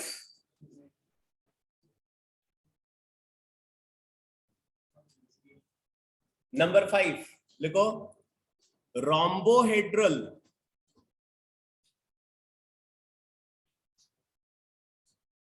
रोम्बोहेड्रल और इसको ट्रायगोनल भी बोलते हैं। ये ट्रायगोनल वाला नेम लोग भूल जाते हैं, इसको भी याद रखना है। जैसे पूछ लिया which of the following is example of trigonal crystal system, तो पता चला रोम्बोहेड्रल तो पता है, ट्रायगोनल पता ही नहीं है, अब घूम रहे हैं, ट्रायगोनल ढूंढ रहे हैं। तो रोम्बोहेड्रल को ही ट्रायगोनल भी बोलते हैं। अब देखो रोम्बोहेड्रल क्रिस्टल सिस्टम में क्या है, तीनों लेंथ पैरामीटर बराबर है और तीनों एंगल पैरामीटर भी बराबर है, बट कोई भी एंगल 90 डिग्री का नहीं है। यहां से डिफरेंस क्रिएट होता है। तो रोम्बोहेड्रल और ट्रायगोनल के ये लैटिस पैरामीटर हो गए। इसमें सिर्फ प्रिमिटिव लैटिस प्रेजेंट होता है। ठीक है, सिर्फ प्रिमिटिव लैटिस यहां पे प्रेजेंट होता है। इसके एग्जाम्पल में आप नोट कर लो कैल्शियम कार्बोनेट, जिसको कैल्साइट भी बोलते हैं, और क्या बोलते हैं इसको? लाइमस्टोन, है कि नहीं? लाइमस्टोन। और cinnabar, HGS, given a name देखो, सिनेबार, HGS, मरकरी का और है सिनेबार।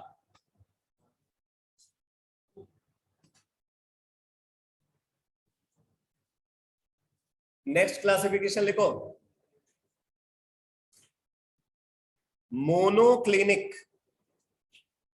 अब इसका एक एग्जांपल तो आपको याद ही होगा, अभी बताया था सल्फर का मोनोक्लिनिक सल्फर भी होता है, तो वो इसका एग्जांपल हो जाएगा, मोनोक्लिनिक क्रिस्टल सिस्टम। अब इसमें क्या है भाई, तीनों लेंथ पैरामीटर अनइक्वल है, तीनों लेंथ पैरामीटर अनइक्वल है। एंगल पैरामीटर की बात करें तो यहाँ पे अल्फा और गामा बराबर होते हैं 90 डिग्री के, बीटा जो होता है वो 90 डिग्री का नहीं होता, beta is not equal to 90 degree. Example में लिख लो, एक तो मोनोक्लिनिक सल्फर, मोनोक्लिनिक सल्फर इसका एग्जाम्पल है, और ग्लोबल सॉल्ट, ये Na2SO4 10H2O को ग्लोबल सॉल्ट बोलते हैं, पीछे बताया भी था।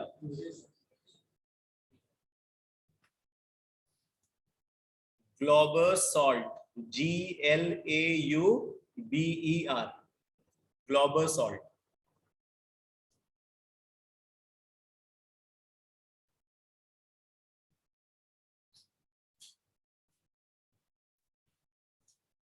फिर आता है सबसे अनसिमेट्रिकल क्रिस्टल सिस्टम, जिसको बोलते हैं ट्राइक्लिनिक।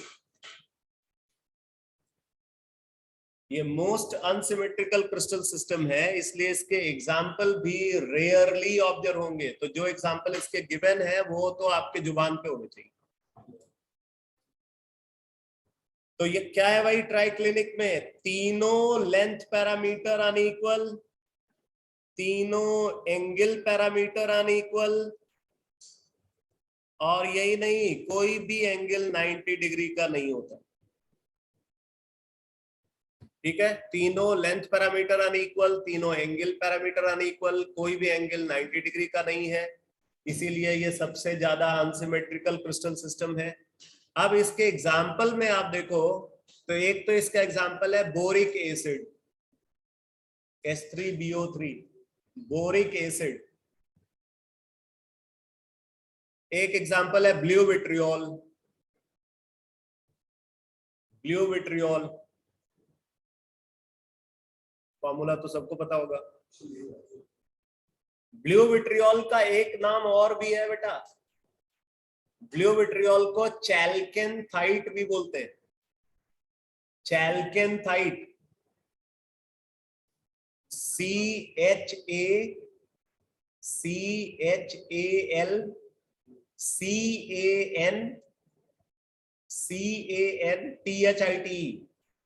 चैल्केन्थाइट। चैल्क वर्ड कहीं भी आए, चैल्क समझ लेना वहां कॉपर है, चैल्क वर्ड अगर कहीं भी आपको लिखा हुआ मिला ना केमिस्ट्री में, केमिस्ट्री में और किसी सब्जेक्ट की बात नहीं कर रहा हूं, तो चैल्क का मतलब समझ जाओ, वहां पे कॉपर प्रेजेंट है। चैल्कोजेंस उनको इसलिए बोला जाता है क्योंकि वो कॉपर के ओर में प्रेजेंट होते हैं, वो एलिमेंट, ऑक्सीजन है, सल्फर है, सेलेनियम है, ये कॉपर के ओर में प्रेजेंट होते हैं, इसलिए उनको चैल्कोजेंस बोला जाता है।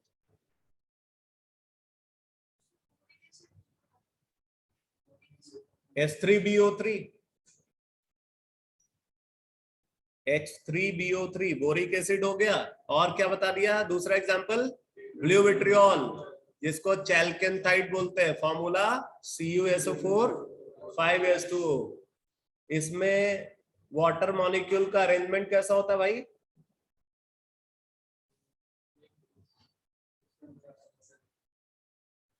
ब्लू विट्रियोल में वाटर मॉलिक्यूल का अरेंजमेंट कैसा होता है? कहाँ पढ़ा है, कौन से चैप्टर में? एस ब्लॉक में पढ़ा था, हाइड्रोजन में पढ़ा था। 4 वाटर मॉलिक्यूल कोऑर्डिनेटेड होते हैं, एक हाइड्रोजन बॉन्डेड होता है। हाँ, एक हाइड्रोजन बॉन्ड, मतलब 4 तो कोऑर्डिनेटेड होते हैं और एक है वाटर ऑफ क्रिस्टलाइजेशन के फॉर्म में। तो एग्जांपल ऐसे ऐसे बीच में कहीं भी चले जाओ, ऐसा थोड़ी है कि सॉलिड स्टेट पढ़ रहे हो तो पिछला जो है वो वहां पे इन्वॉल्व नहीं होगा, पिछला कॉन्सेप्ट भी इन्वॉल्व होगा। तीसरा एग्जांपल इसका है पोटेशियम डाइक्रोमेट K2Cr2O7, एक इंपॉर्टेंट ऑक्सीडाइजिंग एजेंट है पोटेशियम डाइक्रोमेट। कैसा कलर होता है पोटेशियम डाइक्रोमेट का?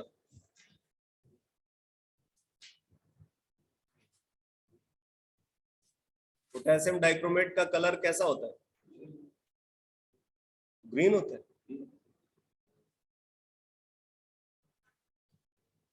येलो होता है। येलो होता है। पोटेशियम क्रोमेट का कलर कैसा होता है?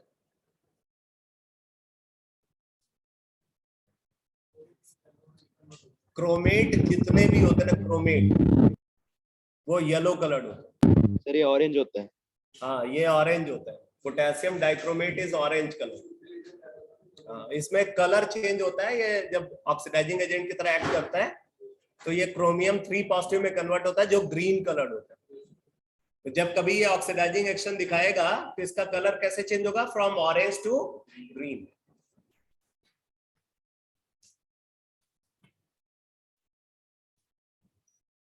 तो समझ में आ गया भाई कितने क्रिस्टल सिस्टम है? 7। उनमें कितनी लैटिसेस हैं? 14। अच्छा, ये ट्राई क्लिनिक में कौन कौन सी लैटिस प्रेजेंट है? Only primitive. और पिछले वाले में प्रिमिटिव एंड पी एंड सी।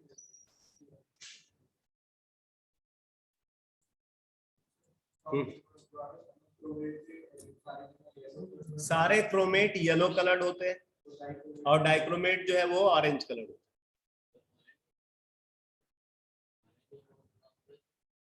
जो ये आयन है डाइक्रोमेट आयन, ये बेसिकली ऑरेंज कलर्ड होता है और जो क्रोमेट आयन है वो येलो कलर्ड है। अब देखो कलर चेंज हो सकता है अगर जो कैटायन है वो कलर के लिए रिस्पॉन्सिबल हो, ठीक है? जैसे ट्रांजिशन मेटल आयन जो होते हैं, ट्रांजिशन मेटल आयन का भी अपना कलर होता है।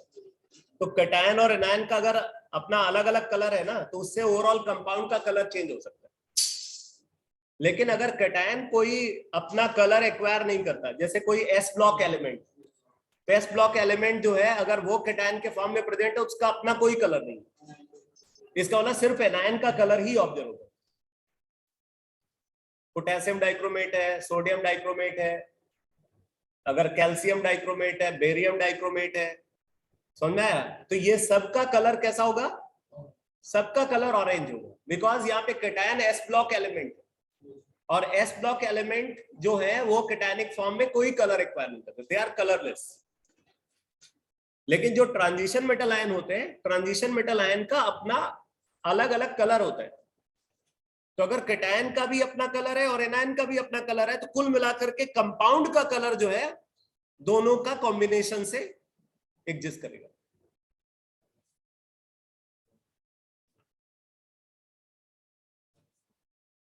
अगर फेरस क्रोमेट को कंसीडर कर, जो फेरस आयन होता है वो ग्रीन कलर्ड होता है और क्रोमेट आयन जो है वो येलो कलर्ड है।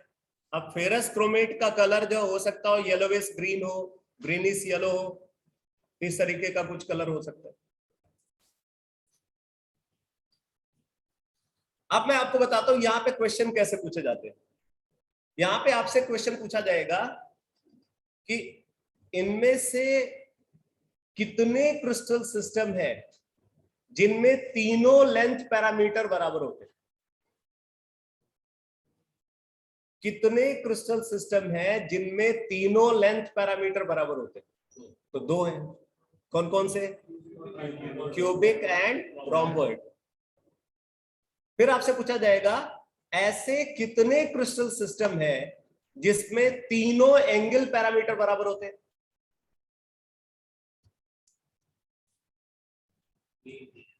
चार। मैंने ये थोड़ी बोला कि वो 90 डिग्री होने चाहिए, मैंने सिर्फ ये बोला है कि ऐसे कितने क्रिस्टल सिस्टम है जिसमें तीनों एंगल पैरामीटर बराबर होते हैं। ये सब क्वेश्चन है जो आपके सामने आ सकते हैं, इनको दिमाग में रखना, अगर नोट कर सको तो क्वेश्चन भी नोट कर लो, ठीक है। कितने क्रिस्टल सिस्टम है जिसमें तीनों लेंथ पैरामीटर बराबर होते हैं? फिर पूछा जा रहा है कितने क्रिस्टल सिस्टम है जिनमें तीनों एंगल पैरामीटर बराबर होते हैं? फिर आपसे बोलेंगे कितने क्रिस्टल सिस्टम है जिनमें तीनों एंगल पैरामीटर बराबर होते हैं और वो 90 डिग्री के नहीं होते? एक। एक कौन सा? रोम्बोहेड्रन, ठीक है। फिर आपसे पूछा जाएगा ऐसे कितने क्रिस्टल सिस्टम है जिनमें दो लेंथ पैरामीटर बराबर होते हैं? दो लेंथ पैरामीटर बराबर होते हैं। तो एक तो हो गया टेट्रागोनल और एक हो गया हेक्सागोनल।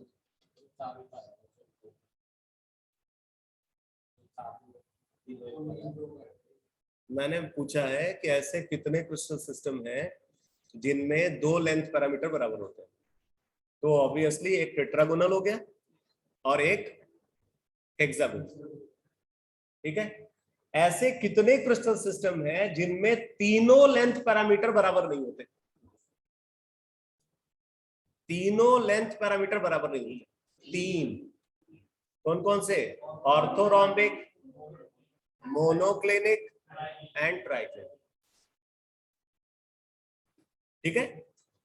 इस तरीके से यहां पे क्वेश्चन पूछा जाता है। बाकी जो एग्जाम्पल बताया है, एग्जाम्पल को लेकर के क्वेश्चन पूछा जाएगा। जैसे एक पर्टिकुलर कंपाउंड दे दिया और बोलेंगे ये कंपाउंड किस क्रिस्टल सिस्टम को बिलोंग करता है।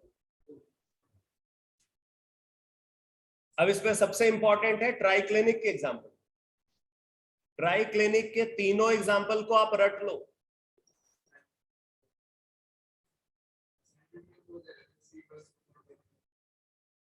असाइनमेंट में तो बहुत कुछ है।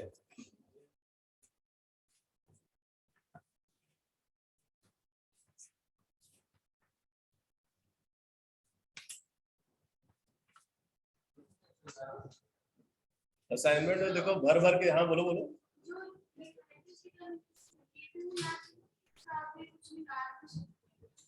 लैटिस डिटर्मिनेशन, लैटिस डिटर्मिनेशन में क्या है?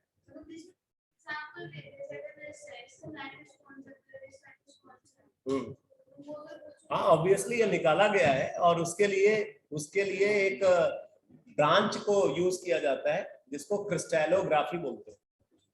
ये सब हायर लेवल का कंसेप्ट है और वहां पे एनालिसिस के लिए एक्सरे डिफ्रैक्शन मेथड को यूज किया जाता है।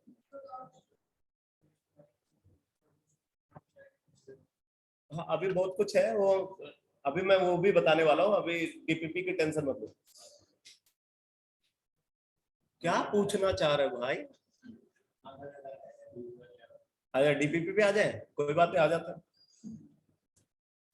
बहुत दुखी है तू।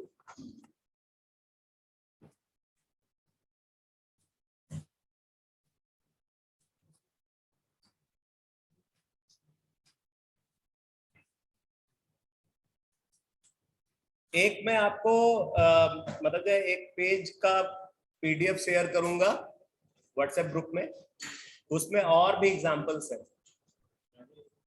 ये सारे जो क्रिस्टल सिस्टम है इनमें और एक्स्ट्रा एग्जांपल भी आपको मिलेंगे, तो उसको भी आप नोट्स में ऐड कर लेना, ठीक है। कई बार क्या है ना कि क्वेश्चन में कुछ ऐसा एग्जांपल आ जाता है जो एनसीईआरटी में नहीं गिवन होता, तो आपको प्रॉब्लम हो सकती है। इसलिए जो है आपको एग्जांपल्स का नंबर बढ़ाना पड़ेगा। हाँ वैसे तो देखो क्वेश्चन जो पूछा जाएगा अगर कॉम्पिटिटिव एग्जाम में पूछा जा रहा है तो मैक्सिमम पॉसिबिलिटी तो एनसीईआरटी के एग्जांपल के पूछे जाने की, थोड़ा बहुत डेविएशन हो सकता है।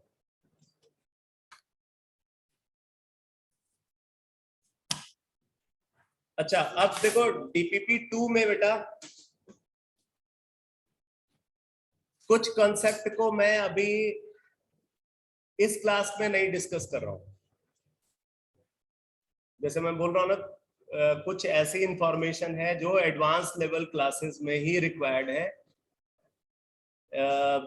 रूटीन की क्लासेस में, क्योंकि वो एनसीईआरटी में नहीं है, तो उस पर क्वेश्चन के पूछे जाने की पॉसिबिलिटी भी कम रहती है। अब जैसे मैंने आपको एक कॉन्सेप्ट नहीं बताया, और वो है लॉ ऑफ क्रिस्टलोग्राफी का कॉन्सेप्ट। Law of crystallography. अगर हम एक क्रिस्टल को कंसीडर करें तो क्रिस्टल का जो फॉर्मेशन है, क्रिस्टल का फॉर्मेशन वो 3 लॉज पे बेस्ड है।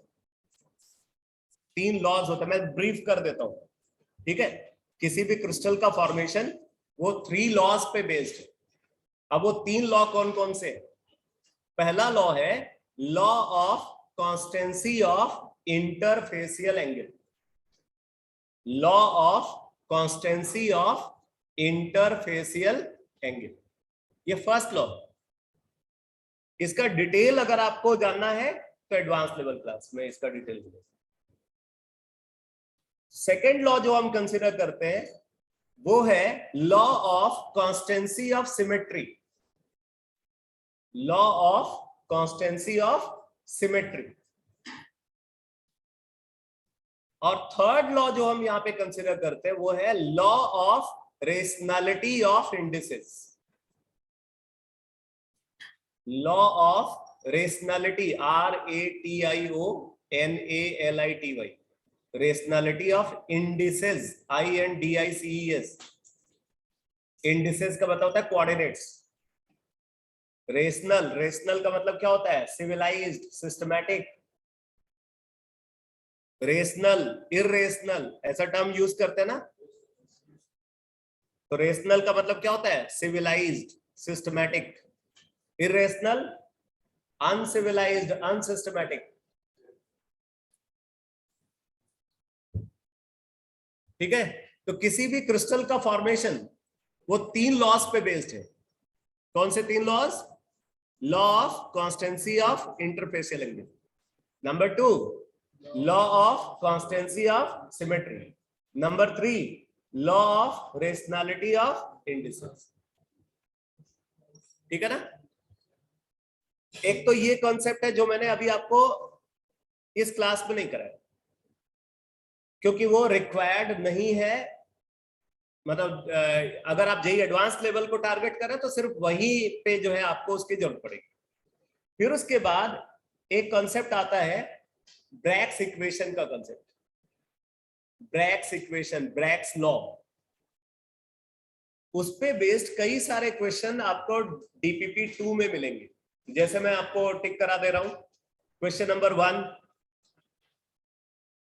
क्वेश्चन नंबर 3, क्वेश्चन नंबर 10,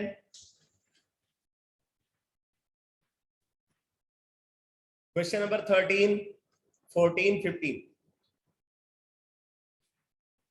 ये जो क्वेश्चन है ये आपको नहीं करना। ये क्वेश्चन जो है एडवांस लेवल क्लासेस में जब ये कॉन्सेप्ट डिस्कस होगा तो उसके बाद आपको सॉल्व करना। ठीक है ना। बाकी जो भी क्वेश्चन है वो आज की क्लास में जो इंफॉर्मेशन मैंने बताया उसी पे बेस्ड है, आप उसको सॉल्व कर सकते हैं।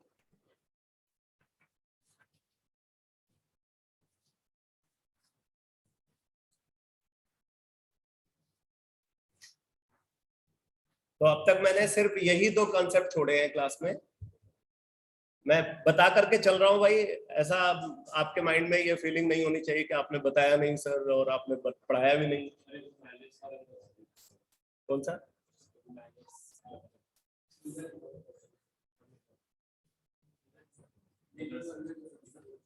कहाँ था देखो, मिलर इंडिसेस। हाँ वही law of rationality of indices अभी बोला ना मैंने, उसी में आता है।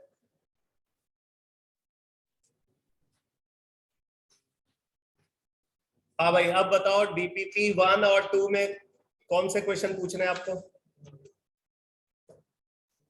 डीपीपी 1 और 2 के question.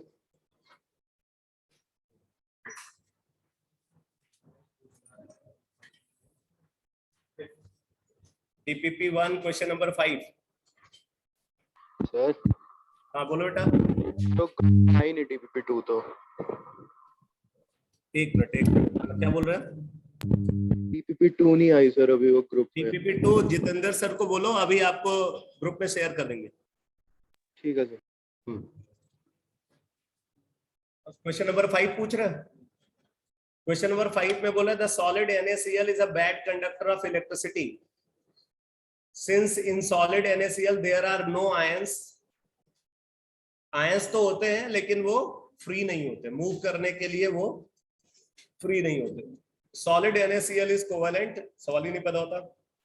In solid NaCl there is no velocity of ions, यही होना चाहिए C option. In solid NaCl there are no electrons, ये तो होगा नहीं, तो सी ऑप्शन होना चाहिए।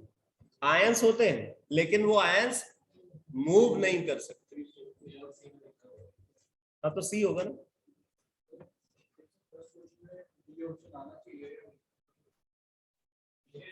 देखो कोवेलेंट कंपाउंड्स जो होते हैं, कोवेलेंट कंपाउंड्स का मेल्टिंग पॉइंट हाई होता है, वो भी एक कैरेक्टरिस्टिक है इनकी, और बाकी एटम इनकी स्ट्रक्चरल यूनिट है। हाँ हाई मेल्टिंग पॉइंट होता है, ए और डी दोनों बनेंगे, ठीक है। थर्ड क्वेश्चन देखो बेटा, डीपीपी 1 बोले graphite is a soft solid lubricant extremely difficult to melt. The reason for this anomalous behaviour is that, first option it is a non crystalline substance, गलत। It is an allotropic form of diamond, diamond नहीं carbon, ठीक है। वैसे ये भी बोल सकते हो, डायमंड का तो एलोट्रॉप ही है, ग्रेफाइट और डायमंड आपस में एलोट्रॉप है ना, तो वो स्टेटमेंट सही है लेकिन वो इसका एक्सप्लेनेशन नहीं है। फिर बोल रहा है कि has molecules of variable molecular masses like polymers, ऐसा नहीं। Has carbon atoms arranged in large plates of rings of strongly bound carbon atoms with weak interparticle bonds, यही है एक्सप्लेनेशन। लेयर्ड स्ट्रक्चर होता है ना ग्रेफाइट का, तो उन लेयर्स के बीच में जो इलेक्ट्रॉन्स होते हैं वो मोबाइल होते हैं, फ्री इलेक्ट्रॉन होते हैं, तो उन इलेक्ट्रॉन्स के मूव करने की वजह से इलेक्ट्रिसिटी का कंडक्शन कराता है, इलेक्ट्रिकल कंडक्टर होता है। और क्या है, वो लेयर्स एक दूसरे के ऊपर स्लाइड करती, जो इसका जो लुब्रिकेशन है ना, लुब्रिकेंट की तरह ये यूज होता है, तो उसके पीछे यही कैरेक्टरिस्टिक रिक्वायर्ड। हाँ और एक और बात बताऊं, इसको लुब्रिकेंट के फॉर्म में हर जगह नहीं यूज करते, इसको तब यूज करते हैं जब कहीं पे हाई टेम्परेचर पे लुब्रिकेशन की जरूरत है, क्योंकि इसका मेल्टिंग पॉइंट बहुत हाई है। तो मान लो कि कोई टूल जो है वो 3000 डिग्री सेंटीग्रेड पे ऑपरेट हो रहा है, तो वहां पे नॉर्मल लुब्रिकेंट अगर आप यूज करोगे तो वो तो वेपराइज हो जाएगा, तो वहां पे हमें एक ऐसा लुब्रिकेंट चाहिए जो उस टेम्परेचर पे वेपराइज ना हो, ठीक है। तो ग्रेफाइट जो है वो सबसे सुटेबल लुब्रिकेंट है ऐसे सिचुएशन में। और बताओ क्वेश्चन नंबर 12, ये अभी law of constancy of symmetry बोला है ना, उसी में 13 में भी वही इन्वॉल्व। ग्रेफाइट का स्ट्रक्चर, अच्छा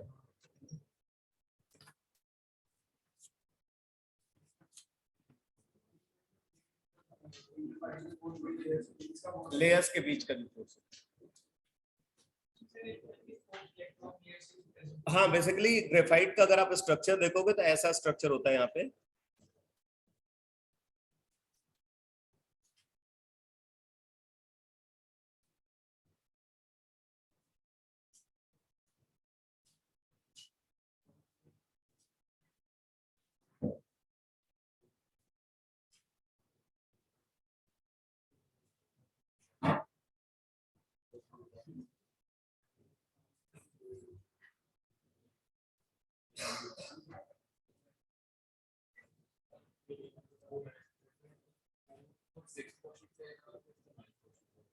सेम क्वेश्चन है, डेटा भी सेम है।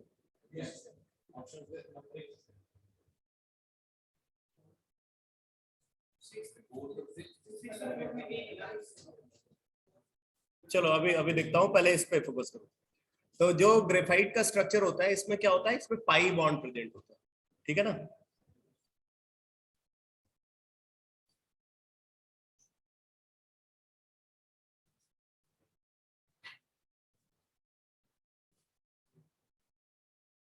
ऐसे ऑल्टरनेट पाई बॉन्ड्स होंगे, ठीक। ये जो पाई बॉन्ड्स हैं, जो है ये पाई इलेक्ट्रॉन्स, ये लूजली हेल्ड है। जैसे ये एक लेयर का अरेंजमेंट है, इसके ऊपर दूसरी लेयर होगी। अब जैसे एक हेक्सागन फर्स्ट लेयर का हमने ले लिया और एक हेक्सागन सेकंड लेयर का ले लिया, उनको मिला दोगे तो हेक्सागोनल यूनिट सेल बन जाएगा। इसीलिए ये किस टाइप का लैटिस है, किस टाइप का क्रिस्टल है, हेक्सागोनल क्रिस्टल सिस्टम को बिलोंग करता है। समझ में आया? तो इसमें ये जो पाई इलेक्ट्रॉन्स होते हैं, ये पाई इलेक्ट्रॉन्स लूजली हेल्ड होते हैं और यही इलेक्ट्रॉन्स डीलोकलाइज होते हैं। आप ये भी देख रहे हो, ये इलेक्ट्रॉन्स जो है ना, ये कंजुगेटेड है, अल्टरनेट पाई बॉन्ड है ना, कंजुगेटेड है। तो क्या होगा, जब आप इलेक्ट्रिक फील्ड को अप्लाई करोगे तो ये इलेक्ट्रॉन्स क्या होता है, डीलोकलाइज होने लगते हैं। तो इनके डीलोकलाइजेशन की वजह से क्या होता है, चार्ज का फ्लो होता है। इसी वजह से ये इलेक्ट्रिसिटी का कंडक्शन कराता है।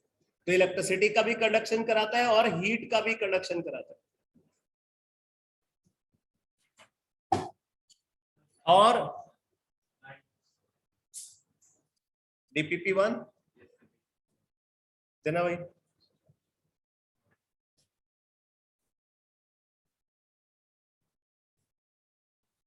Which one of the following is a non-conductor in solid state but becomes a good conductor on melting?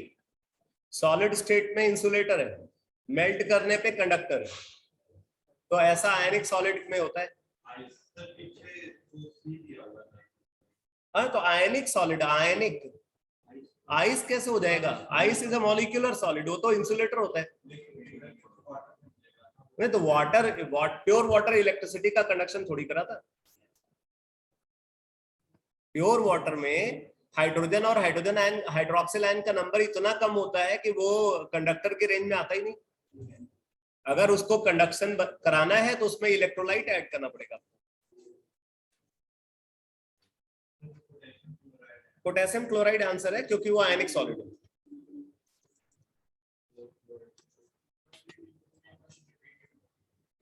हाँ, वही बात कर रहे हैं। कौन कौन सा क्वेश्चन बोला था रिपीटेड है, 5 और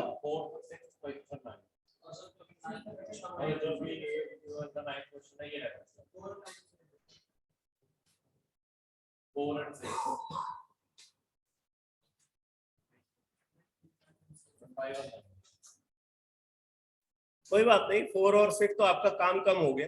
4 दोनों ही, अच्छा दोनों ही नहीं आते, तो ठीक है। मैं 4th क्वेश्चन को अभी एक्सप्लेन कर रहा हूं। देखो, DPP2 क्वेश्चन नंबर 4 बोल रहा है चूज द करेक्ट स्टेटमेंट्स। पहला स्टेटमेंट क्या है, equivalent points in unit cells of a periodic lattice lie on a Bravais lattice. ये सही स्टेटमेंट है। इक्विवेलेंट पॉइंट्स, इक्विवेलेंट पॉइंट्स का मतलब क्या है, जैसे कॉर्नर के points equivalent points, face centre के जो लैटिस पॉइंट है वो इक्विवेलेंट पॉइंट्स। समझ में आ रहा है? इक्विवेलेंट पॉइंट्स का मतलब यूनिट सेल के सेम लोकेशन पे जो पॉइंट्स हैं वो इक्विवेलेंट पॉइंट्स। सारे कॉर्नर वाले जो पॉइंट्स हैं वो इक्विवेलेंट, सारे फेस सेंटर वाले पॉइंट्स इक्विवेलेंट है, सारे बॉडी सेंटर वाले पॉइंट्स इक्विवेलेंट। तो इक्विवेलेंट पॉइंट का मतलब समझ में आ गया। बोल रहे equivalent points in unit cells of a periodic lattice. Periodic lattice का मतलब क्या है कि हर जगह पे कॉन्स्टिट्यूएंट उन्हीं पोजीशंस पे प्रेजेंट हो,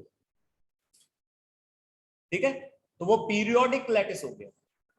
तो equivalent points in unit cells of a periodic lattice lie on a Bravais lattice. सही है, जैसे ब्रेवाइस लैटिस में प्रिमिटिव लैटिस है, तो अगर हमने प्रिमिटिव लैटिस बोला तो तुरंत आपको क्या समझ में आ गया, कि सारे जो कॉन्स्टिट्यूएंट पार्टिकल्स हैं वो यूनिट सेल के कॉर्नर पे बने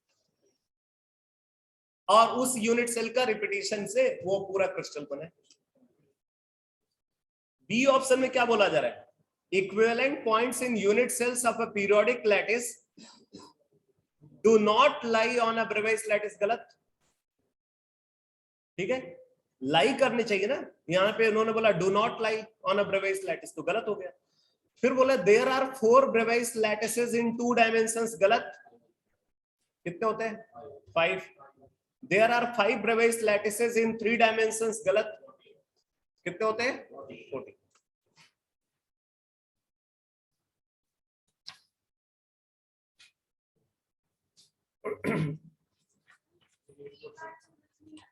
कौन सा पार्ट? यहां पे बोले equivalent points in unit cells of a periodic lattice. यहां तक का स्टेटमेंट तो पहला और दूसरे ऑप्शन में सेम है। लाई ऑन अ ब्रेवाइज लैटिस पहले में बोला गया और दूसरे में बोला do not lie on a Bravais lattice. Periodic lattice का मतलब ये है कि जो यूनिट सेल हमने कंसीडर किया उसी यूनिट सेल का हम ट्रांसलेशनल मूवमेंट कर रहे हैं। ट्रांसलेशनल मूवमेंट से हम एक क्रिस्टल का फॉर्मेशन कर रहे हैं। तो अब पीरियोडिक अरेंजमेंट का मतलब आप समझ लो कि एक इंटरवल को मेंटेन रखते हुए हम उसको उसी अरेंजमेंट को फॉलो करते हुए आगे बढ़ते चले जाते हैं।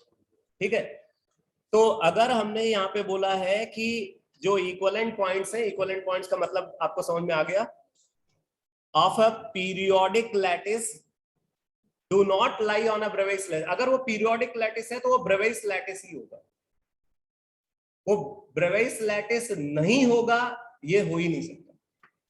अगर हमने एक यूनिट सेल को डिफाइन किया, यूनिट सेल में इक्विवेलेंट पॉइंट पे हमने कॉन्स्टिट्यूएंट पार्टिकल को रखा है और उसका पीरियोडिक अरेंजमेंट है, तो सर्टेन एक ब्रेवाइज लैटिस बनेगा,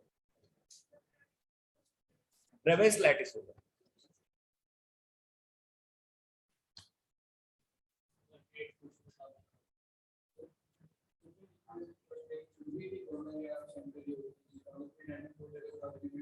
वो हाइपोथेटिकल केसेस है, जैसे कहीं पे ना कई बार बता देते हैं कि जो कॉन्स्टिट्यूएंट पार्टिकल है वो कॉर्नर पे है और एज सेंटर पे है।